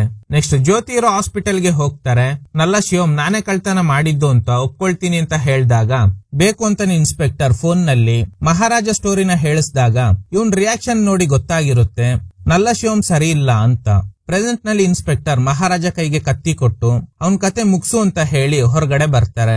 ನಮ್ ಹೆಣ್ಮಕ್ಳಿಗೆ ಈ ಪರಿಸ್ಥಿತಿ ಬಂದಿದ್ರೆ ನಾವು ಸುಮ್ನೆ ಇರ್ತಿದ್ವಾ, ಸಾಯ್ಲಿ ಬಿಡಿ ಅಂತ. ಈ ಕಡೆ ಮಹಾರಾಜ ನಲ್ಲಶಿವಂಗೆ ನೋವು ಗೊತ್ತಾಗ್ಲಿ ಅಂತ ನಿಧಾನವಾಗಿ ಕತ್ತಿಯಿಂದ ಕತ್ತರಿಸಿ ಹಿಂಸೆ ಕೊಟ್ಟು ಸಾಯಿಸ್ಬಿಡ್ತಾರೆ. ಸಬ್ ಇನ್ಸ್ಪೆಕ್ಟರ್ 3ನೇ ವ್ಯಕ್ತಿ ಅಂದ್ರೆ ಸೆಲ್ವಂ ಎಲ್ಲಿದ್ದಾನೆ ಅಂತ ತಿಳ್ಕೊಂಡಿದ್ದಾರೆ. ಅವ್ನ್ ಕೆಲಸ ಮಾಡ್ತಿರೋ ಪ್ಲೇಸ್ ಬಗ್ಗೆ ಮಹಾರಾಜಗೆ ಹೇಳಿ ಆ ಬಿಲ್ಡಿಂಗ್ ಹತ್ರ ಪೊಲೀಸರು ಇವ್ರನ್ನ ಕಳಿಸಿದ್ದಾರೆ. ಮಹಾರಾಜ ಸೆಲ್ವಂ ಎಲ್ಲಿ ಅಂತ ಅವನ್ ಕಡೆಯವ್ರಿಗೆ ಸರಿಯಾಗಿ ಹೊಡಿತಾ ಇದ್ದಾರೆ. ಈ ವಿಷಯ ತಿಳ್ಕೊಂಡು ಸೆಲ್ವಂ ಅಲ್ಲಿಗೆ ಬರ್ತಾರೆ. ಸೊ ಆ 3ನೇ ಕಳ್ಳ ಇವನೇ ಅನ್ನೋದು ಮಹಾರಾಜಗೆ ಗೊತ್ತಾಯ್ತು. ಇವ್ರಿಗೆ ಶಾಕ್ ಆಗುತ್ತೆ. ಫಸ್ಟ್ ಟೈಮ್ ಸೆಲ್ವಂ ಮಹಾರಾಜಗೆ ಸರಿಯಾಗಿ ಹೊಡಿತಾರೆ. ಸೆಲ್ವಂ ಕೂಡ ಕಳೆದ 13 ವರ್ಷದಿಂದ ಇದಕ್ಕೆ ಕಾಯ್ತಾ ಇದ್ದ, ಇವ್ರನ್ನ ಸಾಯಿಸ್ಬೇಕು ಅಂತ. ಈಗ ಮಹಾರಾಜ ಸೆಲ್ವಂಗೆ ಸರಿಯಾಗಿ ಹೊಡಿತಾರೆ. ಸೆಲ್ವಂ ಹೇಳ್ತಾರೆ, ನಿನ್ನಿಂದ ನನ್ ಹೆಂಡತಿ ಮಕ್ಕಳು ಸತ್ತೋದ್ರು, ಈಗ ನಿನ್ ಮಗಳಿಗೆ ಬಂದಿರೋ ಸ್ಥಿತಿಯಿಂದ ನಿನ್ ಜೀವನ ಪೂರ್ತಿ ನರಕ ಅನುಭವಿಸ್ಬೇಕು ಅಂತ. ಆದ್ರೆ ಮಹಾರಾಜ ಏನು ರಿಪ್ಲೈ ಮಾಡೋದಿಲ್ಲ. ಅಷ್ಟರಲ್ಲಿ ಪಿಟಿ ಟೀಚರ್ ಜ್ಯೋತಿನ ಕರ್ಕೊಂಡು ಬರ್ತಾರೆ. ಜ್ಯೋತಿ ಒಬ್ಳೆ ಸೆಲ್ವಂ ಜೊತೆ ಮಾತಾಡ್ತಾ ಇದ್ದಾಳೆ. ನೀನು ನನ್ಗೆ ಈ ಪರಿಸ್ಥಿತಿಗೆ ತಂದು ಏನೋ ಸಾಧನೆ ಮಾಡಿದ್ದೀನಿ ಅಂತ ಅನ್ಕೋಬೇಡ, ಆದ್ರೆ ನಾನು ಆದಷ್ಟು ಬೇಗ ರಿಕವರಿ ಆಗ್ತೀನಿ. ನಿನ್ಗೆ ಮಗಳಿದ್ರೆ ಕೇಳು, ನಾವು ಡೈಲಿ ನಿನ್ನಂತ ಎಷ್ಟೋ ವ್ಯಕ್ತಿಗಳನ್ನ ಫೇಸ್ ಮಾಡ್ತಾ ಇದ್ದೀವಿ ಅಂತ. ತನ್ನ ಹತ್ರ ಇದ್ದ ಚಿನ್ನಾಭರಣಗಳನ್ನ ಇವರಿಗೆ ಕೊಡ್ತಾಳೆ. ಇದಕ್ಕೋಸ್ಕರ ಅಲ್ವಾ ನೀನು ಅವತ್ತು ನಮ್ಮ ಮನೆಗ್ ಬಂದು ನನಗೆ ಈ ಪರಿಸ್ಥಿತಿ ಬರೋ ಹಾಗೆ ಮಾಡಿದ್ದು ಅಂತ.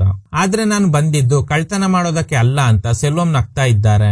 ಆಗ ಮಹಾರಾಜ ಅಲ್ಲಿಗೆ ಬಂದು ಜ್ಯೋತಿನ ಕರ್ಕೊಂಡು ಹೋಗ್ತಾರೆ.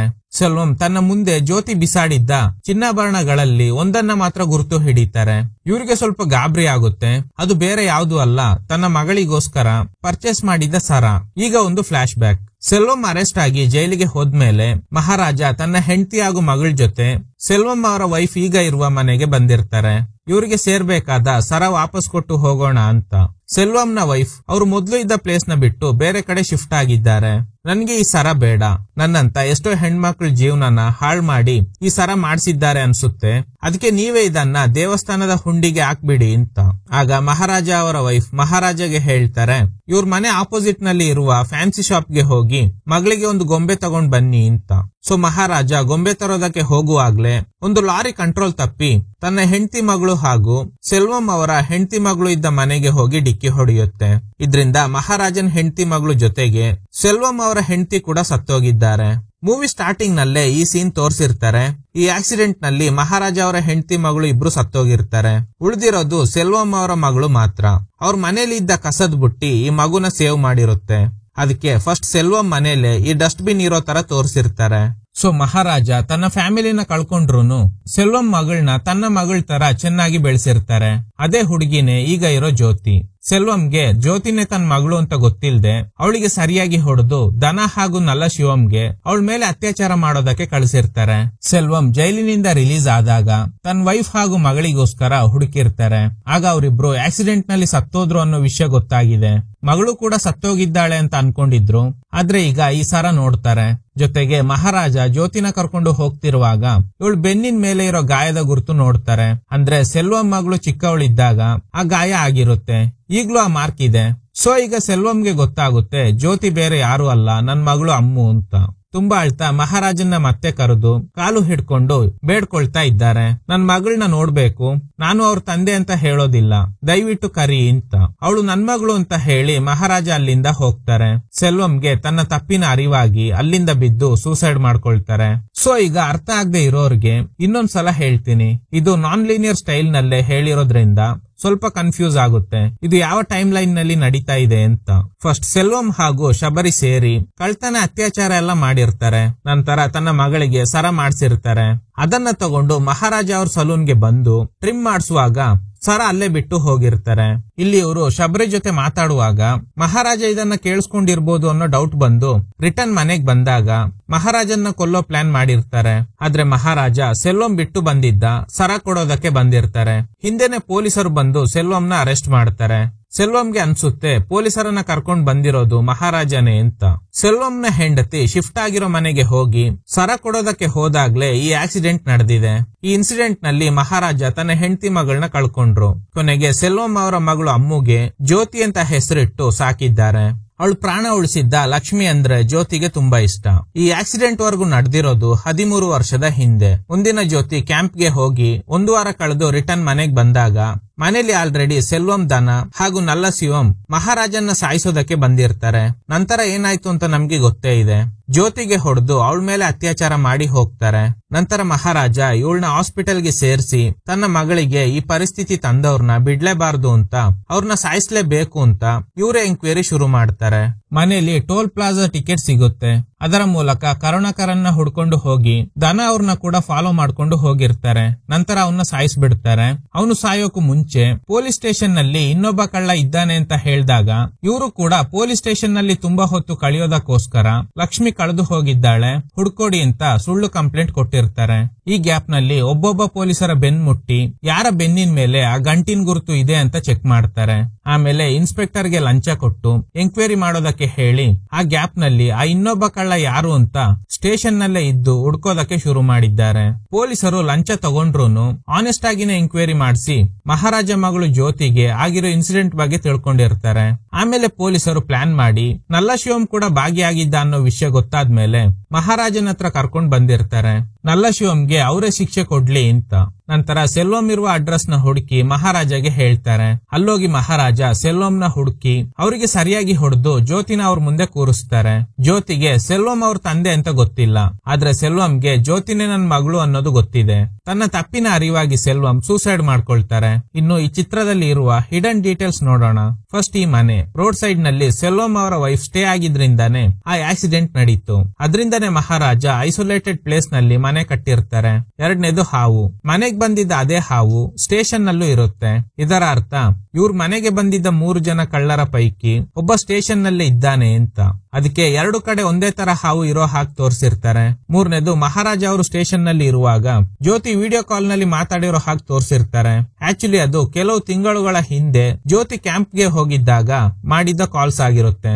ಅಂದ್ರೆ ಓಲ್ಡ್ ವಿಡಿಯೋಸ್ ಗಳನ್ನ ನೋಡಿರ್ತಾರೆ. ಯಾಕಂದ್ರೆ ಮಹಾರಾಜ ಸ್ಟೇಷನ್ ಗೆ ಬಂದು ಕಂಪ್ಲೇಂಟ್ ಕೊಡುವಾಗ ಜ್ಯೋತಿ ಹಾಸ್ಪಿಟಲ್ ನಲ್ಲಿ ಇದ್ಲು. ಮೂವಿ ಸ್ಟಾರ್ಟಿಂಗ್ ನಲ್ಲಿ ತೋರಿಸೋ ಆಕ್ಸಿಡೆಂಟ್, ನಂತರ ಇವರು ಮಾಡೋ ಕಳ್ತನ, ಸೆಲ್ವಂ ನ ಅರೆಸ್ಟ್, ಇದೆಲ್ಲ 2009ರಲ್ಲಿ ನಡೆಯೋದು.